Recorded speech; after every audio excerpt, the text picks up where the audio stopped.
Alors ce matin, je vous ai mis comment vont vos impôts. Je vais vous mettre un sondage. J'ai envie. Alors c'est anonyme, hein. Donc vous pouvez répondre en toute honnêteté, hein. J'ai envie de savoir là, parmi tous ceux qui nous regardent, est-ce que tu payes l'impôt, enfin l'IR, hein, l'IR, vous savez ce que ça veut dire, IR, impôt sur le revenu. Alors, hein, imposable, pas imposable, voilà, hein, c'est tout simple, hein, voilà.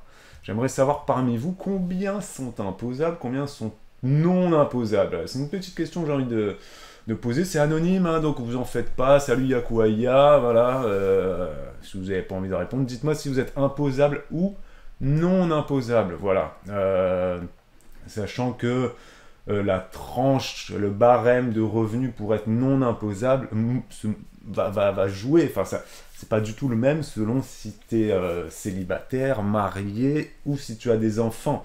Et bien évidemment, eh ben, cette tranche va évoluer en fonction de ton nombre d'enfants aussi. Voilà, il y a des gens qui gagnent bien leur vie, mais qui sont non imposables parce qu'ils ont plusieurs enfants à charge ou ils ont des personnes à charge aussi. Tu peux avoir à charge tes parents, tu peux avoir à charge ton frère, ta sœur qui vont être dépendants, ou tu peux être voilà, le tuteur légal de X personnes. Ça, on n'y pense pas souvent, mais c'est pas que les enfants que tu peux avoir à charge. Voilà. Euh, Amy, elle a jamais payé d'impôt sur le revenu depuis qu'elle travaille. Ika nous dit je suis plus qu'imposable même, je suis célibataire sans enfants. Bah, les célibataires sans enfants, eux généralement, ils payent des impôts, hein. Même si tu es au SMIC, que tu es célibataire et que tu n'as pas d'enfants, normalement tu payes un petit peu d'impôts, je crois, si j'avais fait le calcul. Enfin, j'ai pas revérifié les tranches d'imposition. Bien imposable ici aussi pour Maza. Maza, je crois qu'elle a pas d'enfants aussi. Faites des enfants. Non, je déconne. On fait pas des enfants pour baisser ses impôts. Ne faites pas ça, s'il vous plaît. Il y en a qui le font encore en France, qui font des enfants pour avoir plus d'aide, etc. Mais ne le faites pas, hein. C'est un mauvais calcul, hein. Faites des enfants parce que vous avez envie de faire des enfants. Et parce que vous les aimerez, vous les chérirez toute votre vie. Oh Bien évidemment. yeah. Yes, merci beaucoup à Miss Foll 97 que YouTube. Je n'ai jamais vu ce pseudo, mais merci à toi et merci pour ton premier commentaire sur le chat. Première fois pour moi en live, trop contente. Merci beaucoup à toi Miss Foll 97, t'as 10 ans de moins que moi, tu te rends compte? Oh là là, t'as 25 ans, la jeunesse est avec nous. Ben, merci à toi et merci pour ton abonnement parce que ça fait vraiment plaisir, ça nous aide beaucoup. Je dis souvent ça fait plaisir, je vais arrêter parce que cette expression est très ringarde. Donc je vais juste dire merci. Voilà, merci beaucoup Miss Foll pour ton abonnement que tu as payé en plus. Et ben ça c'est cool. Voilà, merci beaucoup. Euh, le sondage est toujours en cours. Est-ce que vous êtes imposable ou non imposable? C'est juste en haut du chat Twitch. Il y a Caro qui paye des impôts, elle, tous les trimestres. Voilà, bah t'es imposable, Caro, non? Ah non, mais je parle des impôts sur le revenu, hein, Caro. Hein, enfin, après, oui, que vous soyez mensualisé ou non, enfin, là n'est pas la question. C'est est-ce que vous payez des impôts sur le revenu ou pas? Parce que je le rappelle qu'on paye tous des impôts. Le premier impôt qu'on paye tous en France, c'est la TVA, la taxe sur la valeur ajoutée plus plein d'autres impositions diverses et variées qu'on a en France, ce magnifique pays qui est quand même champion du monde de la pression fiscale, il faut le dire. Mais à côté, on a aussi pas mal de choses. Mais est-ce que nos impôts, est-ce qu'on en a pour nos impôts? Ça, c'est une grande question que je vous poserai ensuite tout à l'heure. Ça va être un peu le thème de ce matin. Alors, est-ce que tu payes l'impôt? On en est où de ce sondage? Quand il arrive sur la fin. Non imposable et imposable, c'est pas du 50-50 là ce matin, mais bon, on est sur du 42-58, voilà, ça c'est. Voilà, il y a un peu plus de gens qui ne payent pas d'impôts ce matin parmi nous en live. Mais ça dépend vraiment de, voilà, de la situation familiale de chacun et bien évidemment des revenus. Hein, voilà.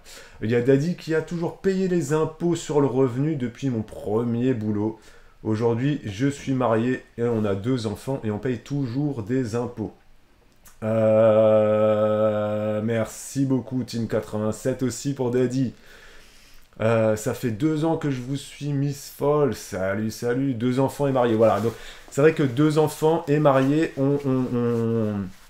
je remarque que le gros gap qui fait que tu vas pas payer d'impôts, c'est à partir du troisième enfant. Pourquoi? Parce que le troisième enfant compte pour une part fiscale. Contrairement aux 2 premiers qui comptent pour 0,5, ça c'est... Je vais pas dire que c'est une aberration, mais c'est une particularité qui m'a toujours intrigué et je sais pas forcément pourquoi, qui un jour a décidé ça, mais c'est une part fiscale pour chaque couple, chaque membre du foyer. Donc quand tu es marié, bah, tu as 2 parts fiscales, 1 plus 1 égale 2, bien évidemment.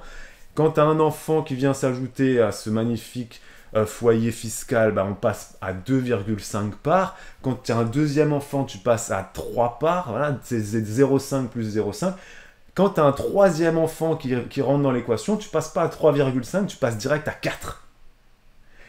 C'est une part fiscale de plus. Ça change de fou.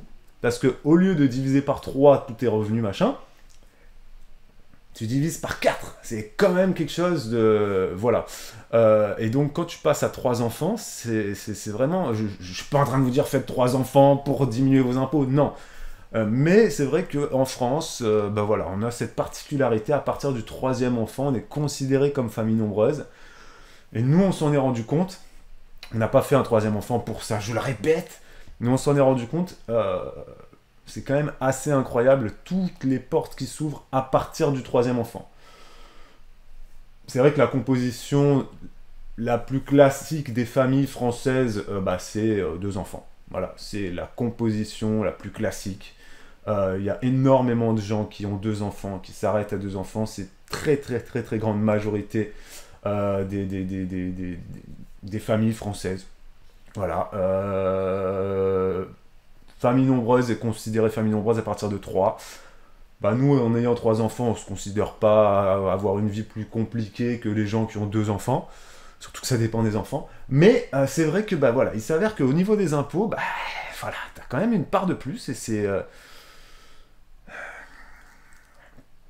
quelque chose qui est là et qui est très bien. Je dis pas que c'est pas bien. Je dis juste que pourquoi est-ce que c'est 0,5, 0,5 et ensuite 1? Je sais pas. J'ai pas d'explication. Si un jour quelqu'un peut me la donner, pourquoi ce ne serait pas une part fiscale de plus pour tous les enfants hein, dès le premier? Tu passes à 3, à 4, enfin, ça allégerait énormément les impôts de pas mal de familles français moyens, hein, la classe moyenne, comme on appelle.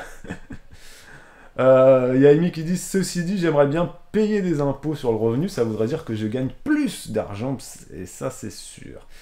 Je dis exactement la même chose, Amy, je dis si le jour, nous on est non imposable, on a toujours été, parce que bah, on a toujours été des smicards, hein, faut dire ce qui est, voilà, et ce mot est très vulgaire, comme dit comme ça, tu sais. Et voilà, et depuis qu'on a des enfants, bon bah nos revenus, évidemment, nos revenus imposables baissent, enfin notre fameux revenu fiscal, depuis qu'on a des enfants, a baissé. Voilà, faut dire ce qui est. Enfin, voilà. Il y a Miss Foll qui dit on gagne pas énormément, mais cette année très difficile pour nous. En sachant qu'avant la naissance de ma fille, nous ne payons pas d'impôts, c'est assez dur cette année.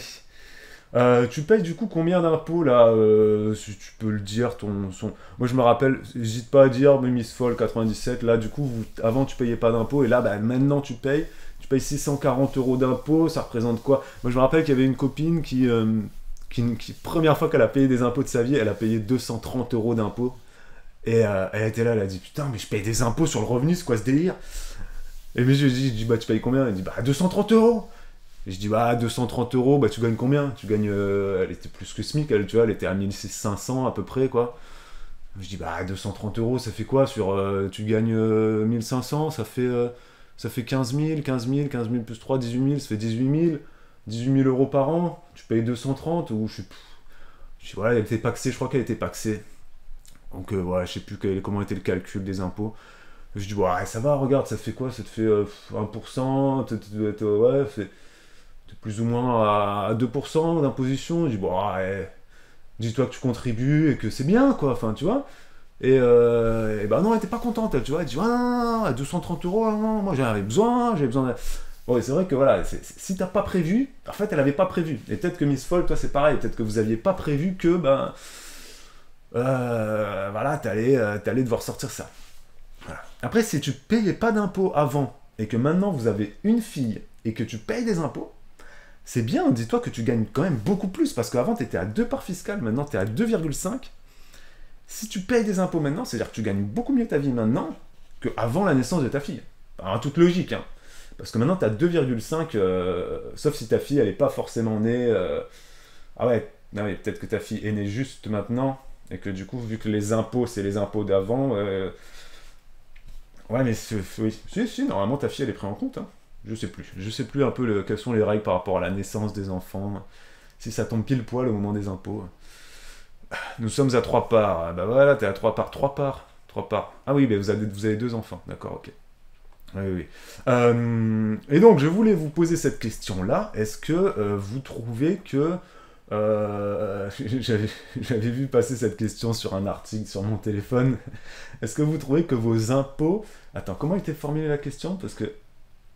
Est-ce que vous trouvez que vos impôts en valent la chandelle? En gros, est-ce que vous en avez pour vos impôts? On va poser la question comme ça. Voilà. Et là, j'attends que sur le chat, vous soyez les plus actifs possibles. Est-ce que vous en avez pour vos impôts? Et ça dépend vraiment des villes, ça. Est-ce que vous en avez pour vos impôts? Ça veut dire, bah voilà, est-ce que vous sentez que vos impôts servent à quelque chose? Voilà. Ou est-ce que, selon vous, ben non, quoi. Hein, tu vois, enfin, j'allais dire ça dépend de où tu vis. Bah oui, si, ça dépend où tu vis quand même. Est-ce que tu vis en ville? Est-ce que tu vis à la campagne? On n'a pas les mêmes problématiques au niveau des impôts. À titre personnel, moi je trouve que j'ai regardé un petit peu la France. Hein, je sais pas si vous faites un peu de recherche, mais moi la France c'est le deuxième rang en termes d'imposition générale compte tenu de son PIB. C'est quand même le deuxième pays. Enfin, on a quand même une pression fiscale assez importante en France. Je crois que le pays où il y a le plus d'impôts, c'est le Danemark. Voilà, le Danemark est en tête des pays avec l'imposition générale la plus importante. Ça représente 48% du PIB du Danemark. En France, l'imposition représente 44% du PIB. C'est quand même pas n'importe quoi, hein. Comparé aux États-Unis, où les États-Unis aussi c'est un grand pays du monde, les États-Unis ils sont que à 25% d'imposition si tu ramènes ça au PIB national du pays. Bah, tu peux pas comparer l'imposition d'un pays riche à un pays moins développé. Bah, tu peux pas comparer le taux d'imposition des États-Unis et du Mexique par exemple. C'est pas cohérent, bah, parce que le Mexique n'a pas le PIB aussi important que la France ou les États-Unis, même si là j'ai le taux d'imposition général du Mexique c'est 19%. Voilà.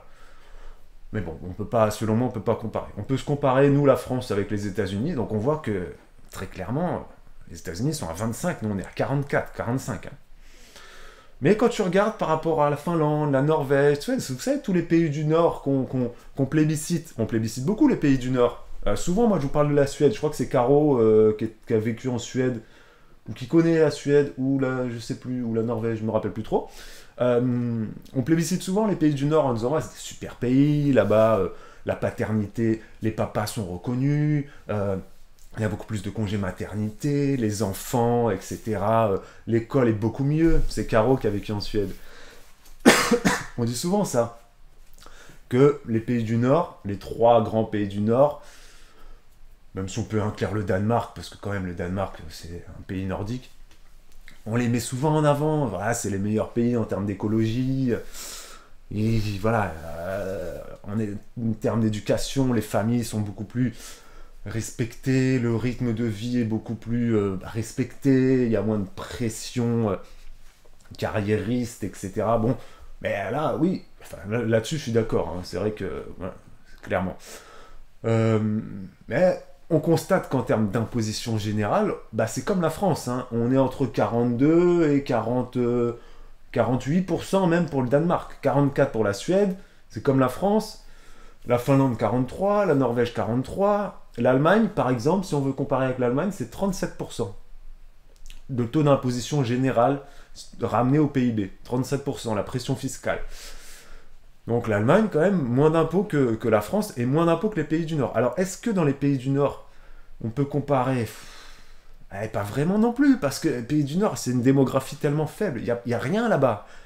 Il n'y a rien dans ces pays-là. C'est des pays où, au mètre carré, il n'y a pas d'habitants. Ben, tu peux confirmer, Caro. Je veux dire, le taux d'habitants au mètre carré en Suède, comparé à la France, c'est... Voilà, là-bas, il y a des étendues, dans les pays du Nord, il y a des étendues de forêts, de grands lacs, de grandes... Enfin, voilà, c'est pas exactement pareil, quoi. Il y a beaucoup moins d'habitants aussi dans les pays du Nord qu'en France. Mais c'était juste pour vous dire que dans les pays du Nord, bah, il y a quand même beaucoup d'impôts. Hein. Il n'y a pas que la France. Hein. Tu vois, il n'y a pas que la France. Hein. Il y a Daddy qui dit... alors, tac. Alors, je suis en retard sur le chat. Amy qui dit, ben oui, il faut bien financer les écoles, les aides sociales, la retraite, etc. Bon, ben ça c'est évident. Ça, c'est la France. Ça, c'est le modèle social de la France. Ça, c'est sûr. Il y a Daddy qui nous dit, moi j'ai le sentiment que nous avons quand même pas mal d'aides de l'État et pas mal de choses accessibles quasiment gratuitement, car payé par l'État, enfin payé par les impôts, voilà, c'est comme ça effectivement Daddy, hein, bien sûr. Est-ce que vous en avez pour vos impôts? Oui, à 50%, bof, à 38%, et pas du tout à 13%. Alors, les personnes qui ont dit pas du tout, j'en ai pas du tout pour mes impôts, ou bof, bah, n'hésitez pas sur le chat à me dire qu'est-ce qui vous manque en France. Qu'est-ce que vous trouvez que... Voilà, on se dit qu'on paye trop d'impôts en France. Moi, je suis d'accord là-dessus. Hein. On paye trop... Il y a trop d'impositions. En fait, il y a trop de types d'impositions. Tu payes la taxe d'habitation, enfin, tu payais la taxe foncière, l'impôt sur le revenu, bien évidemment, que tout le monde connaît. On est tous imposés aussi sur nos salaires, les prélèvements obligatoires pour financer le chômage, la sécurité sociale, les retraites et patac ou fin. On paye les impôts, bah voilà, pour les impôts locaux. Enfin, il y a plein de types d'impositions. La TVA aussi, bien évidemment. La TVA sur la TVA pour notamment le carburant, etc. Il y a des surimpositions. Donc, évidemment, il y a plein de types d'impositions. Les entreprises sont voilà, taxées sur ci, sur ça. Donc, ouais. Moi, je dirais pas qu'on paye trop d'impôts en France, mais je dirais qu'il y a trop de types d'impositions différents. Et que ça plus ça, bah, c'est vrai que des fois tu te dis, est-ce qu'on pourrait pas alléger quelque chose ou augmenter quelque chose et supprimer un autre, je sais pas. C'est vrai que... Et bon, c'est le modèle français, voilà. Par rapport au pays du Nord, il y a Caro qui dit, disons que les gens sont tous au même endroit et qu'il y a des zones où effectivement il n'y a rien. C'est ça. Il y a Céline qui dit pas du tout, on paie énormément d'impôts et on a droit à rien, c'est frustrant. Ah ben voilà Céline, développe ton propos. J'aimerais comprendre ce que tu as dans la tête quand tu dis ça Céline. Il y a Amy qui dit oui, quand je compare déjà tout ce qui est administratif, c'est gratuit ou très peu cher. Dans d'autres pays, tout est payant, extrait d'acte de naissance, carte d'identité, permis, etc. C'est vrai qu'il y a des pays où tu dois payer pour ça, Amy. Est-ce que tu peux donner les noms des pays? C'est vrai que moi, ça me paraîtrait fou qu'on doive payer son acte de naissance ou qu'on doive payer sa carte d'identité. C'est vrai que, bah oui, pour moi, c'est effectivement naturel qu'on paye pas ces choses-là. Je me suis jamais posé la question. C'est payant dans d'autres pays, ça? Je savais pas. Donc, si tu peux donner quel pays? On paye le passeport quand même. Le passeport, il est payant en France parce que bah, voilà, c'est mondial, quoi. On paye, je crois que c'est 80 €, non? L'espèce de timbre de passeport, là. Je crois que c'est ça qu'on doit payer. C'est quand même pas donné, hein. Nous, le passeport, on l'a pas refait. On n'a plus de passeport. Je vais attendre un petit peu avant de refaire les passeports, qu'on voyage vraiment à l'étranger, hors Europe. Parce qu'en soi, bah, j'ai pas envie de repayer... les timbres, le timbre fiscal là, pour le passeport que je trouve assez cher parce que bah, effectivement j'ai pris cette habitude en bon français de pas payer en fait. Ma carte d'identité elle est gratuite. Voilà, effectivement t'as raison Amy, quand tu veux des papiers etc, tu les as, t'as pas besoin de payer ton acte de naissance, les recherches se font. Et t'as ensuite tes papiers gratuitement, quoi, c'est vrai. Célia, elle a mis bof, je trouve qu'on paie beaucoup et qu'en retour, il n'y a pas grand-chose. Après, je suis consciente que jusqu'à ma démission, je gagnais très bien ma vie, donc payer, c'était ok pour moi. Mais j'aurais bien aimé avoir un minimum en retour. Bah, t'es un peu comme Céline, est-ce que vous pouvez dire qu'est-ce qui vous manque, qu'est-ce que vous aimeriez avoir de plus euh, en retour, quoi. À savoir, bien évidemment, que si ce que vous avez envie d'avoir en retour, c'est des aides sociales, si vous êtes célibataire sans enfant, bah, vous pouvez pas vraiment accéder à ça, parce que c'est vrai que les aides sociales en France, c'est pour les gens, pour les familles, et pour les gens les plus précaires. Donc c'est vrai que donner des aides sociales à des gens qui gagnent bien leur vie et qui sont célibataires ou qui sont mariés mais qui gagnent bien leur vie aussi, ça fait pas vraiment sens, tu vois. Donc, au-delà de ça, au-delà du fait que bah, ouais, moi j'aimerais bien avoir un peu d'aide sociale, au-delà de cet aspect, ah, eux ils ont plus d'aide, qu'est-ce qu'on pourrait donner en plus aux gens qui n'ont pas accès aux aides? Parce que en soi, ils rentrent pas dans la case de avoir accès aux aides, tu vois. Enfin, c'est en toute logique. Toute logique, si tu gagnes 1600, 1800 euros par mois et que tu es célibataire ou que tu es marié, bah voilà, quand tu es marié, que tu n'as pas d'enfant et que tu es à plus de 3000 euros par mois le couple, en toute logique, tu n'as pas besoin d'aide. Même si tu as 1000 euros de loyer ou de crédit d'impôt à payer, ou de crédit immobilier à payer, il te reste 2000 euros de reste à vivre, ça va, c'est correct. T'as pas besoin d'avoir d'APL, t'as pas besoin d'avoir d'allocations familiales, enfin de toute façon t'as pas d'enfant, donc voilà. Non, en toute logique, t'as pas besoin de tout ça, donc qu'est-ce qui vous manque en fait? Moi j'aimerais savoir, il n'y a pas de jugement dans ce que je dis, qu'est-ce qu'on pourrait donner en plus à la classe moyenne, ce qu'on appelle la classe moyenne qui n'a pas accès aux aides parce que bah, ils gagnent trop, mais en même temps c'est comme ça, il y a des paliers, donc quoi faire? Moi c'est une vraie question, j'ai pas la réponse, hein. Et j'aimerais savoir, bah, du coup, ceux qui sont dans ce cas-là, qu'est-ce que vous aimeriez? Il y a Daddy qui dit, moi j'aimerais juste un congé maternité plus long. Pour pouvoir favoriser l'allaitement notamment, 3 mois et demi, c'est beaucoup trop tôt. Ah ça c'est sûr que le congé mat, moi je suis plus pour qu'on parte sur un modèle comme les pays du Nord, un congé mat plus long, congé paternité aussi plus long pour les papas, même si maintenant on est quasiment à un mois de congé pour les papas, c'est bien, voilà. Mais effectivement, oui, clairement, le congé, comme le dit Amy, le congé mat devrait être plus long, avec bien évidemment le maintien de salaire, parce que voilà, oui, c'est vrai que les mamans qui veulent prolonger l'allaitement, prolonger bah, le premier mois de vie de leurs enfants, elles peuvent prendre ce fameux congé parental. Mais le fameux congé parental, bon, bah, tu passes de ton salaire à 450 euros, je crois, ou 500 euros, peut-être maintenant, je sais plus à combien il est le congé parental. Donc, donc c'est vrai que c'est pas énorme. C'est pas énorme. Donc, prolonger le congé maternité, moi, je suis totalement pour, Daddy, clairement. Après, qui doit le financer? Est-ce que c'est la sécurité sociale? Comment est-ce qu'on le financerait ça? Parce que maintenir le salaire, bah, il y a des mamans qui gagnent très bien leur vie, tu vois. Donc, je veux dire, prolonger le congé maternité d'une maman qui est payée au SMIC, c'est pas la même chose que prolonger le congé maternité d'une maman qui gagne 3000 euros net par mois. Tu vois ce que je veux dire, Daddy? Donc, ça peut faire mal aux fesses, aux finances aussi. Mais en même temps, c'est le modèle de la France. C'est comme ça, hein, on est dans un pays social, donc je pense qu'on peut, ça devrait se faire.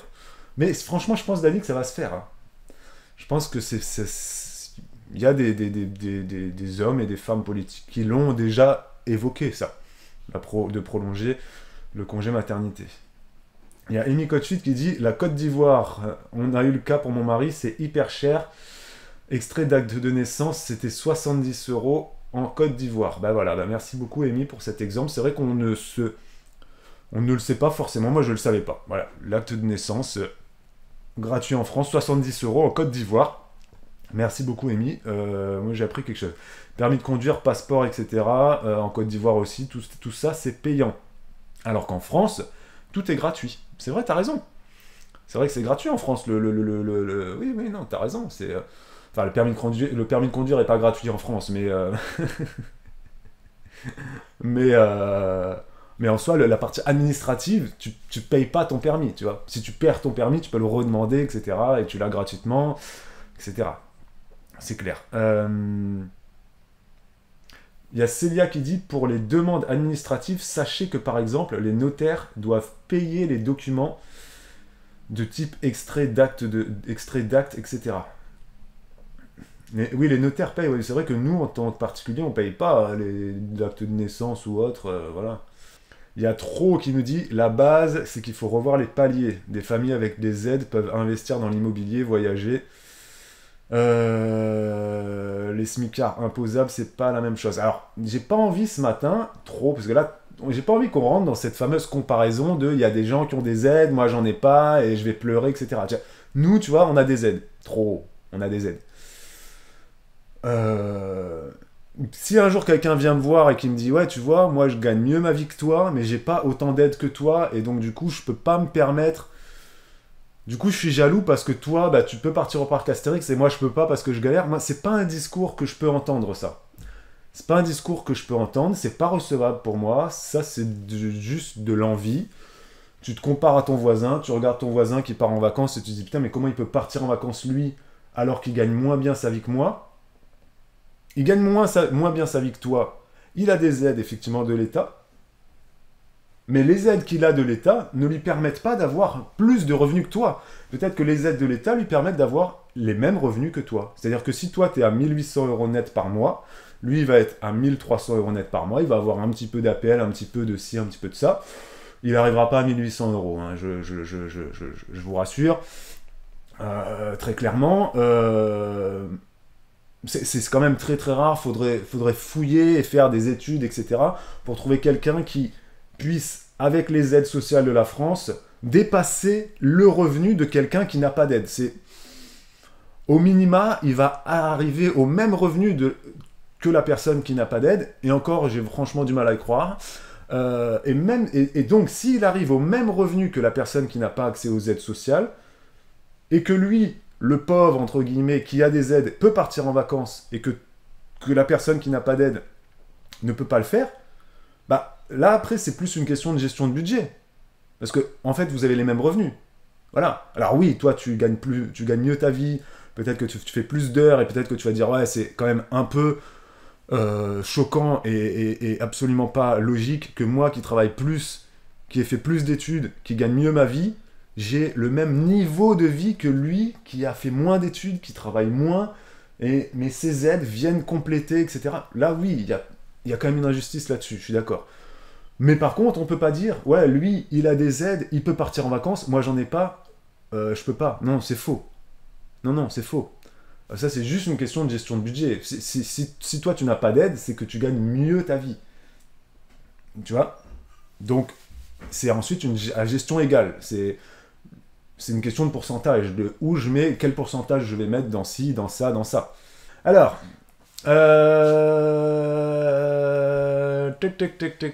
qu'est-ce qu'elle nous dit, Miss Foll, sur le chat? Je vais le rouvrir. Il faudrait après, avoir... Mais laisse-moi. Je vais après, je te fais des tests sonores, pas bon. Je veux juste... Il faudrait avoir un peu plus d'aide pour faciliter...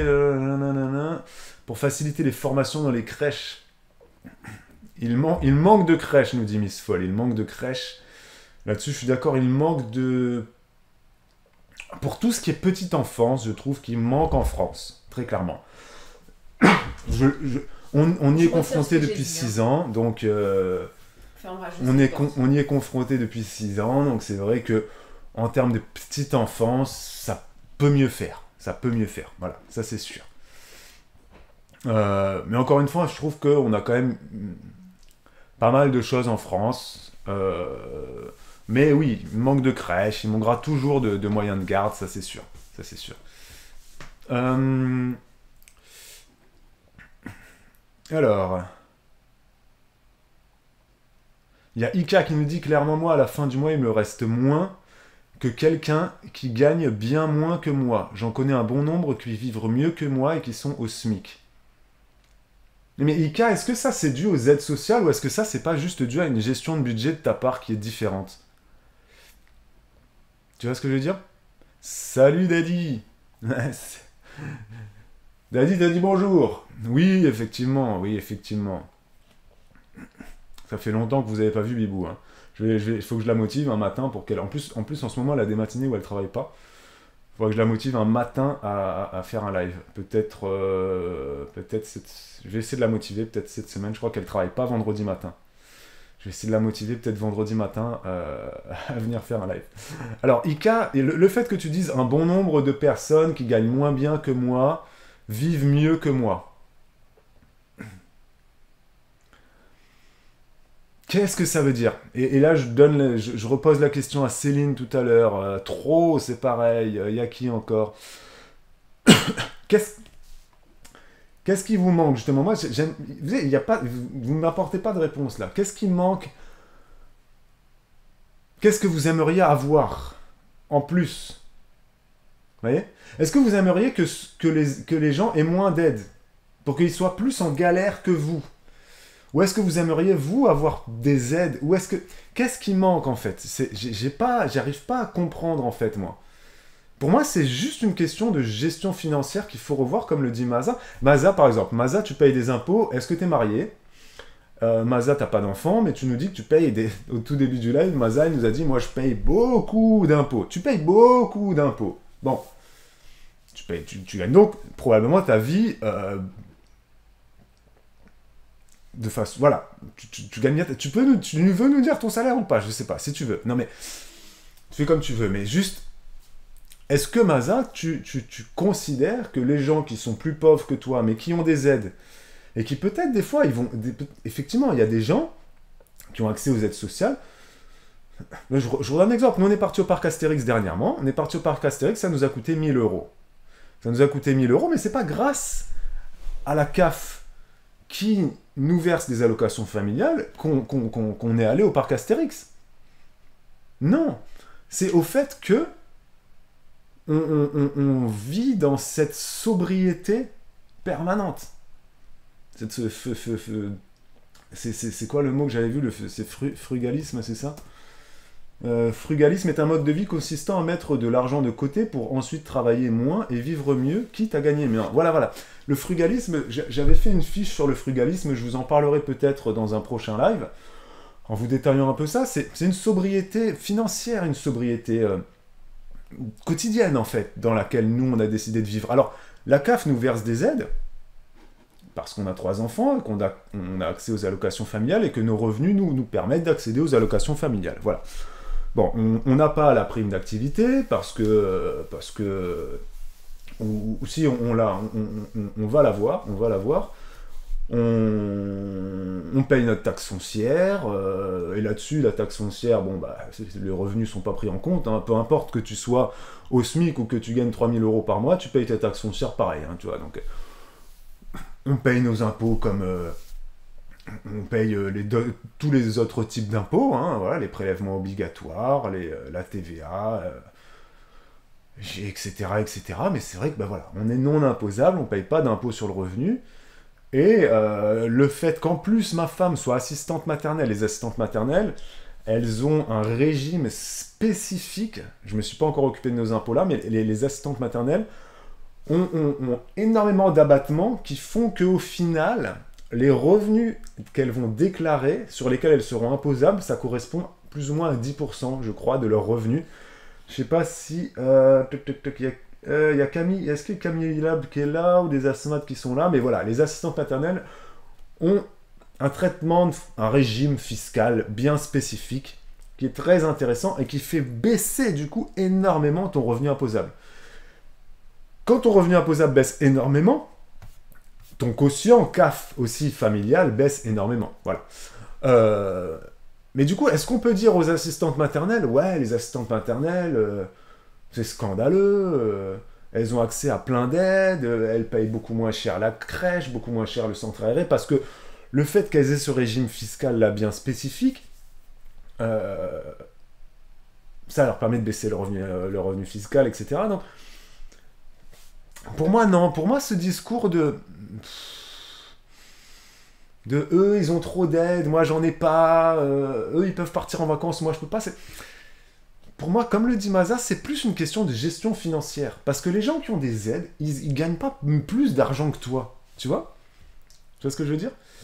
Il y a trop qui dit c'est pas une question de dépenses, de reste à vivre, je ne suis pas en galère, mes comptes sont à jour. Donc bah, dis-moi trop, c'est quoi alors le souci trop? Qu'est-ce qui te dérange? Tu vois? Si, est-ce que ce qui te dérange, c'est que des gens qui gagnent moins d'argent que toi et des aides, est-ce que si c'est juste ça qui te dérange, bon bah c'est pas forcément la question de ce matin. Moi la question que je pose c'est les gens qui n'ont pas accès aux aides, qui payent des impôts, qui considèrent payer trop d'impôts, qu'est-ce qui vous manque en France? Alors, on a parlé effectivement le congé mat, tiens ouais ça c'est une bonne piste. Augmenter les moyens en crèche, de ci, de ça, mais si ce qui vous manque, si la seule chose qui vous manque c'est des aides, parce que d'autres ils ont des aides et que gna gna gna, c'est pas recevable, les gars. Ça. Là, c'est juste de la jalousie, quoi, tu vois. Y a Célia qui dit à mes yeux, non, pas besoin d'aide sociale lorsqu'on gagne bien sa vie. Revoir les paliers, pourquoi pas, pour les gens de la classe moyenne qui sont entre deux. Voilà, c'est sûr, mais je suis d'accord, des fois, il faut revoir les paliers. Mais en même temps, quand tu vas revoir le palier, tu vas peut-être favoriser certains et défavoriser d'autres.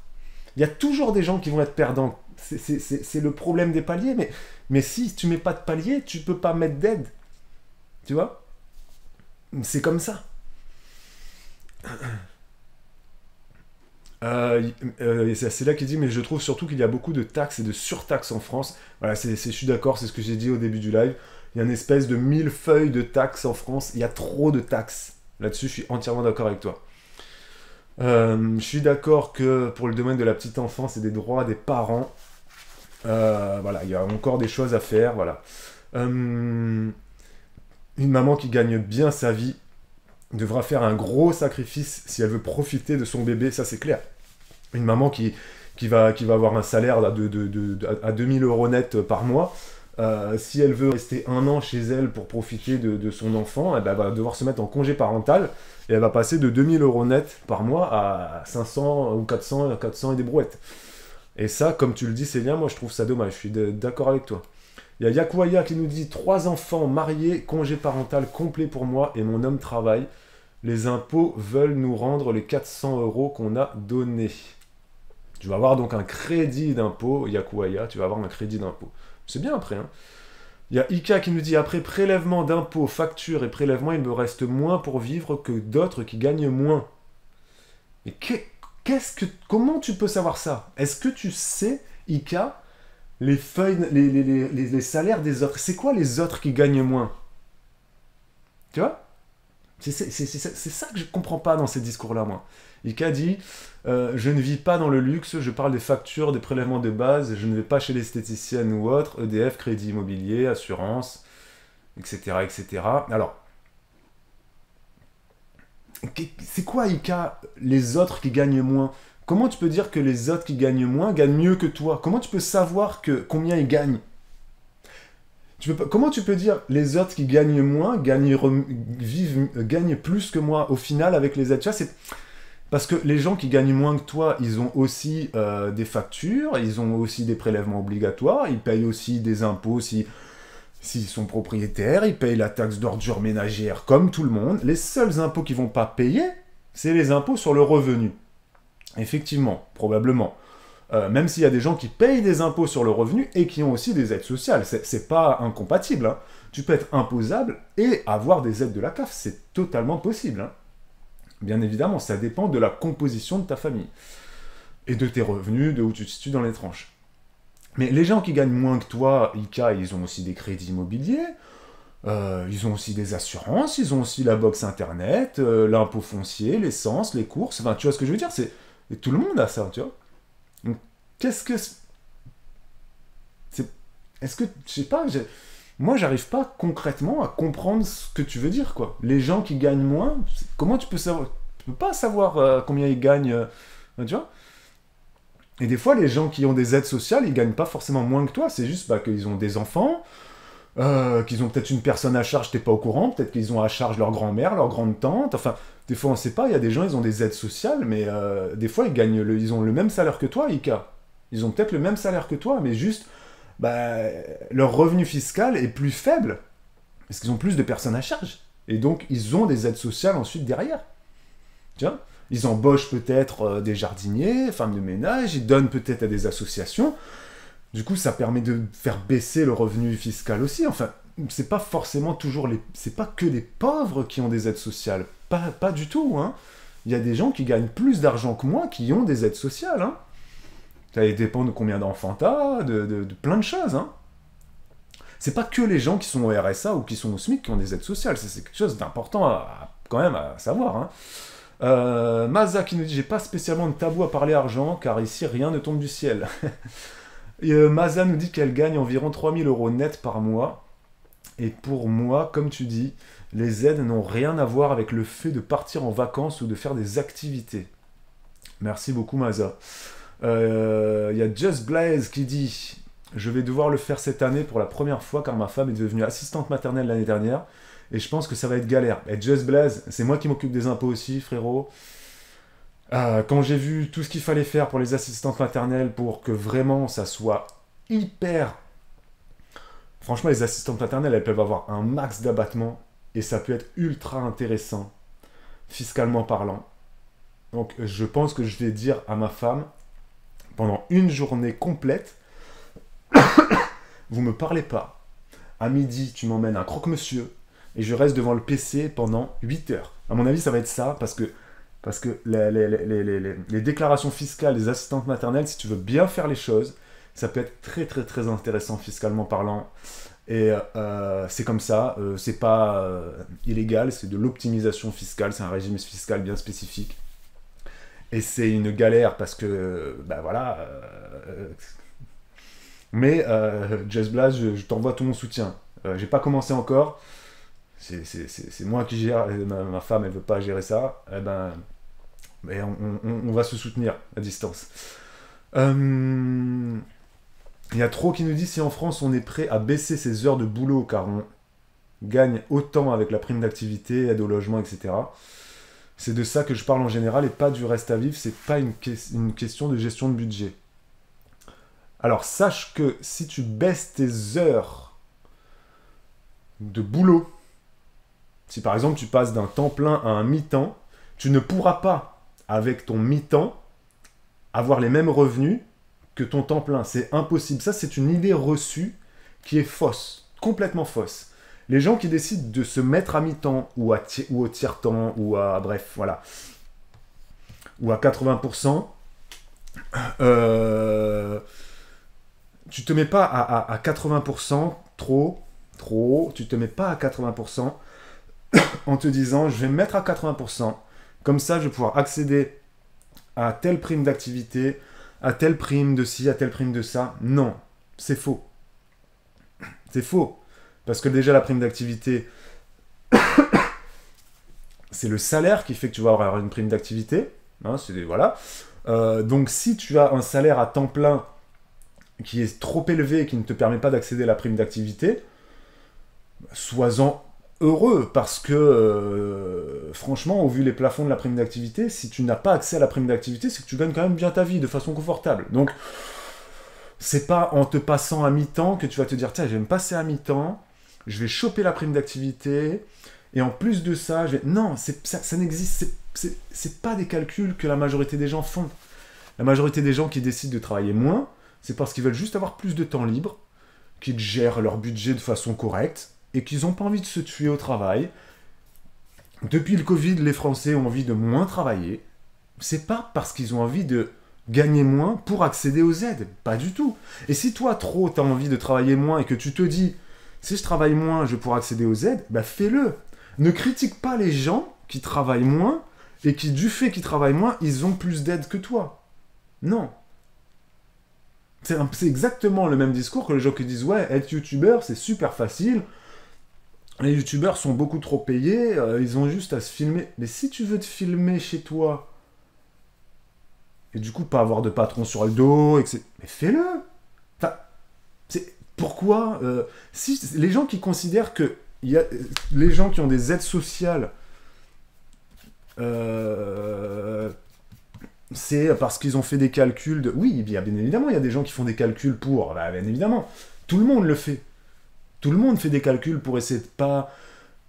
Tout le monde l'a fait. Moi, ça m'est arrivé quand j'étais salarié du privé. Mon patron me disait, voilà, il y a une prime. Est-ce que tu veux que ta prime, tu la verses sur ton...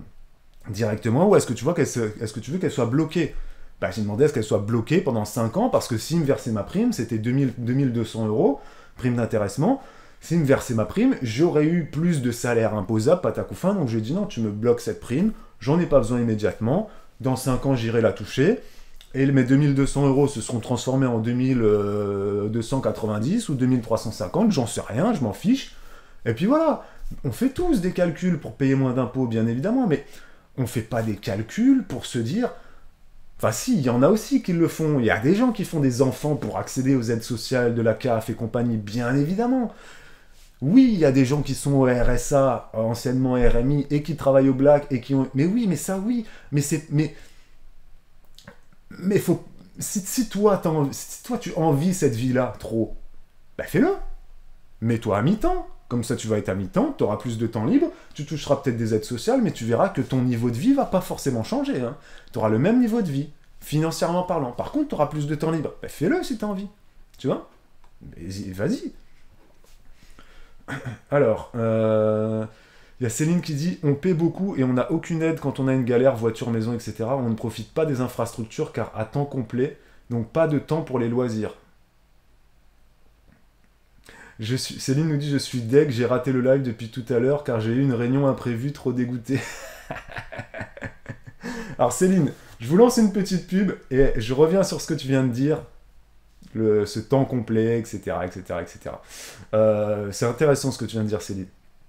Il y a trop qui disent qu'il manque en France, c'est le manque de personnel dans la fonction publique. Ça, je suis d'accord très clairement. Très clairement. Céline, qui est revenue de sa réunion, je me disais, bah elle est où Céline? Elle a lâché un commentaire, elle a disparu. Ah, elle est partie en réunion Zoom, Céline. Vous avez une pub qui va commencer, qui va durer 2 minutes. 2 minutes 30. Je vous laisse la regarder avec grand plaisir, évidemment. Ça roule. Et puis, n'hésitez pas à vous réabonner aussi pendant la pub. Moi, je reviens tout de suite, je vais me chercher un verre d'eau. Hop, à très vite dans 2 minutes. À toutes. Merci à tous d'avoir regardé cette petite publicité. Alors, on était sur Céline qui nous disait... qui était revenue sur le chat, alors qui nous disait ma belle-sœur. Alors voilà, j'ai lu quelque chose... J'ai lu tout le chat, mais je vais vous le relire. Céline nous dit ma belle-sœur est parent isolé en HLM. Elle se plaint tout le temps de ne pas avoir d'argent et on vient de découvrir qu'elle avait en épargne 20 000 euros, soit plus que nous deux réunis. Alors Céline, je vais te poser cette question. Qu'est-ce qui te dérange dans cette situation? Bon, alors moi, ce qui me dérange, c'est qu'elle se plaigne tout le temps de ne pas avoir d'argent. Effectivement, moi, j'ai horreur des gens qui se plaignent de façon générale dans la vie. Donc ça peut me déranger dans ta phrase. Ça me dérange. Les gens qui se plaignent, qui disent « j'ai pas d'argent ».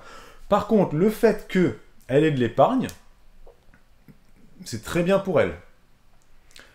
C'est pas parce que tu es plus pauvre que les autres que tu dois ne pas avoir d'épargne.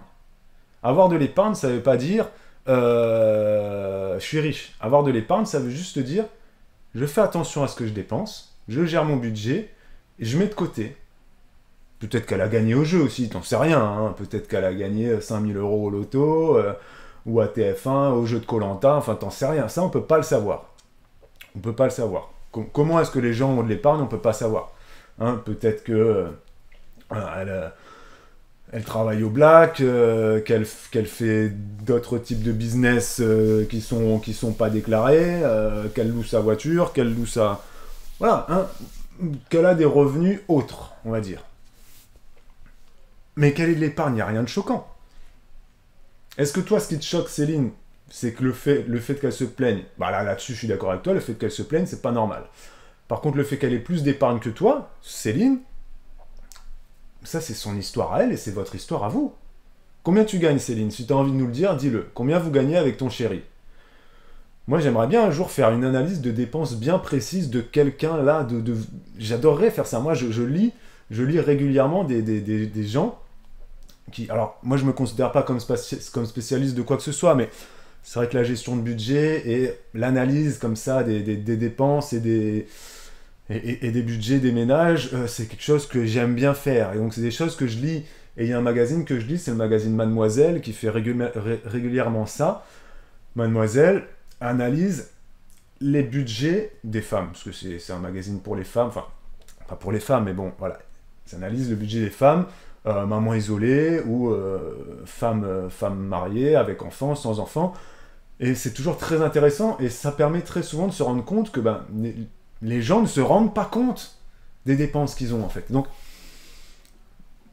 dis-moi juste, Céline, dites-nous, bah, voilà, combien tu gagnes, et combien vous mettez de côté, parce que, voilà, juste pour savoir. Il y a Ika qui dit, tu vis quand même mieux en payant pas d'impôts et en ayant des aides en plus. Je dis pas ça sans savoir, je le dis parce que j'ai des amis et des connaissances dans ce cas-là, ce n'est pas un jugement, ce sont des faits concrets.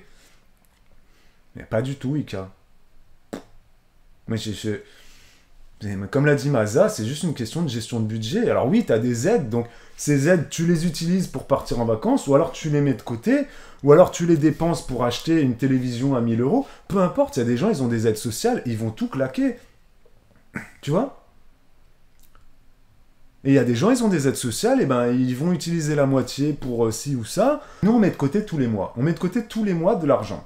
Je ne vais pas vous dire combien je mets de côté tous les mois, parce que ça, c'est propre à chacun. Mais on met de l'argent tous les mois de côté. Quelqu'un qui va mettre de l'argent de côté tous les mois, on part du principe, quelqu'un qui a des aides sociales, qui va mettre de l'argent, qui va mettre 100 euros de côté tous les mois. Est-ce que c'est 100 euros de la CAF qui prend et qui met de côté? Est-ce que c'est 100 euros de son salaire qui prend et qui met de côté? Est-ce que c'est 100 euros de sa prime d'activité qui prend et qui met de côté? On s'en fout de ça. C'est juste qu'il a son salaire, il a un petit peu d'aide de la CAF, il a peut-être un complément de chômage s'il a encore un peu de chômage qui traînait, etc., et qu'il n'est pas à temps plein. Il a peut-être un peu de prime d'activité si patac ou fin. Il a un peu de prime d'intéressement que son patron lui a versé qu'il a décidé de toucher. Bref, et il met 100 euros de côté. C'est pas les aides sociales qu'il met de côté et qu'il épargne. C'est juste 50 euros, 100 euros, 150 euros, peu importe. Tu vois? Et comment tu peux dire, Ika, qu'on vit quand même mieux en France sans payer en ne payant pas d'impôts et en ayant des aides? Moi,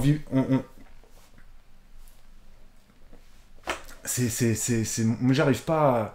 Moi, je suis désolé, Ika. Demain, tu me donnes 2500 euros net, je les prends. Je vais pas me dire, ah ouais, mais là, du coup, je vais passer du SMIC à 2500 euros net. Ouais, du coup, je vais gagner 1000 euros de plus par mois. Ça fait que je vais gagner 12 000 euros de plus par an. Est-ce que j'ai 12 000 euros d'aide sociale? Mais non, mais bien évidemment que j'ai pas 12 000 euros d'aide sociale. Bien évidemment que j'ai pas ça. Et même si je les avais, si tu me donnes un salaire, si tu me doubles mon salaire, enfin, tu vois ce que je veux dire, Ricard, à un moment donné, tu vois ce que je veux dire? Et encore une fois, faut pas comparer la vie que tu as toi en étant célibataire sans enfant avec quelqu'un qui va toucher des aides sociales mais qui a des enfants à charge. Et donc il n'a pas la même problématique de vie. Il va devoir avoir une maison, donc un jardin, plusieurs chambres, c'est pas les mêmes. Il va devoir partir en vacances dans un endroit où il y a des activités pour les enfants, patac ou fin, c'est pas les mêmes vacances aussi, tu vois ce que je veux dire? C'est pas pareil.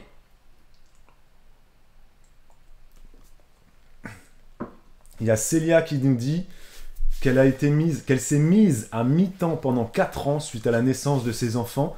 Et elle nous dit, je vous rassure, je n'ai eu aucune aide sociale. La seule chose la plus chère à mes yeux, c'était le temps que j'avais pour mes enfants. Ben voilà, effectivement, voilà, si Célia gagnait très bien sa vie et que le fait de passer à mi-temps, elle continuait quand même à gagner sa vie de façon convenable et ça lui permettait peut-être pas d'accéder à X ou Y prime, ben voilà, le temps passé avec ta famille, c'est le plus précieux. Et comme Célia, je suis persuadé qu'il y a plein de gens qui se mettent à mi-temps, pas parce qu'ils se disent je vais gagner plus d'aide, non, ils se mettent à mi-temps parce qu'ils se disent j'aurai plus de temps libre pour ma famille. Voilà. Il y a Daddy qui nous dit le seul cas où cela était...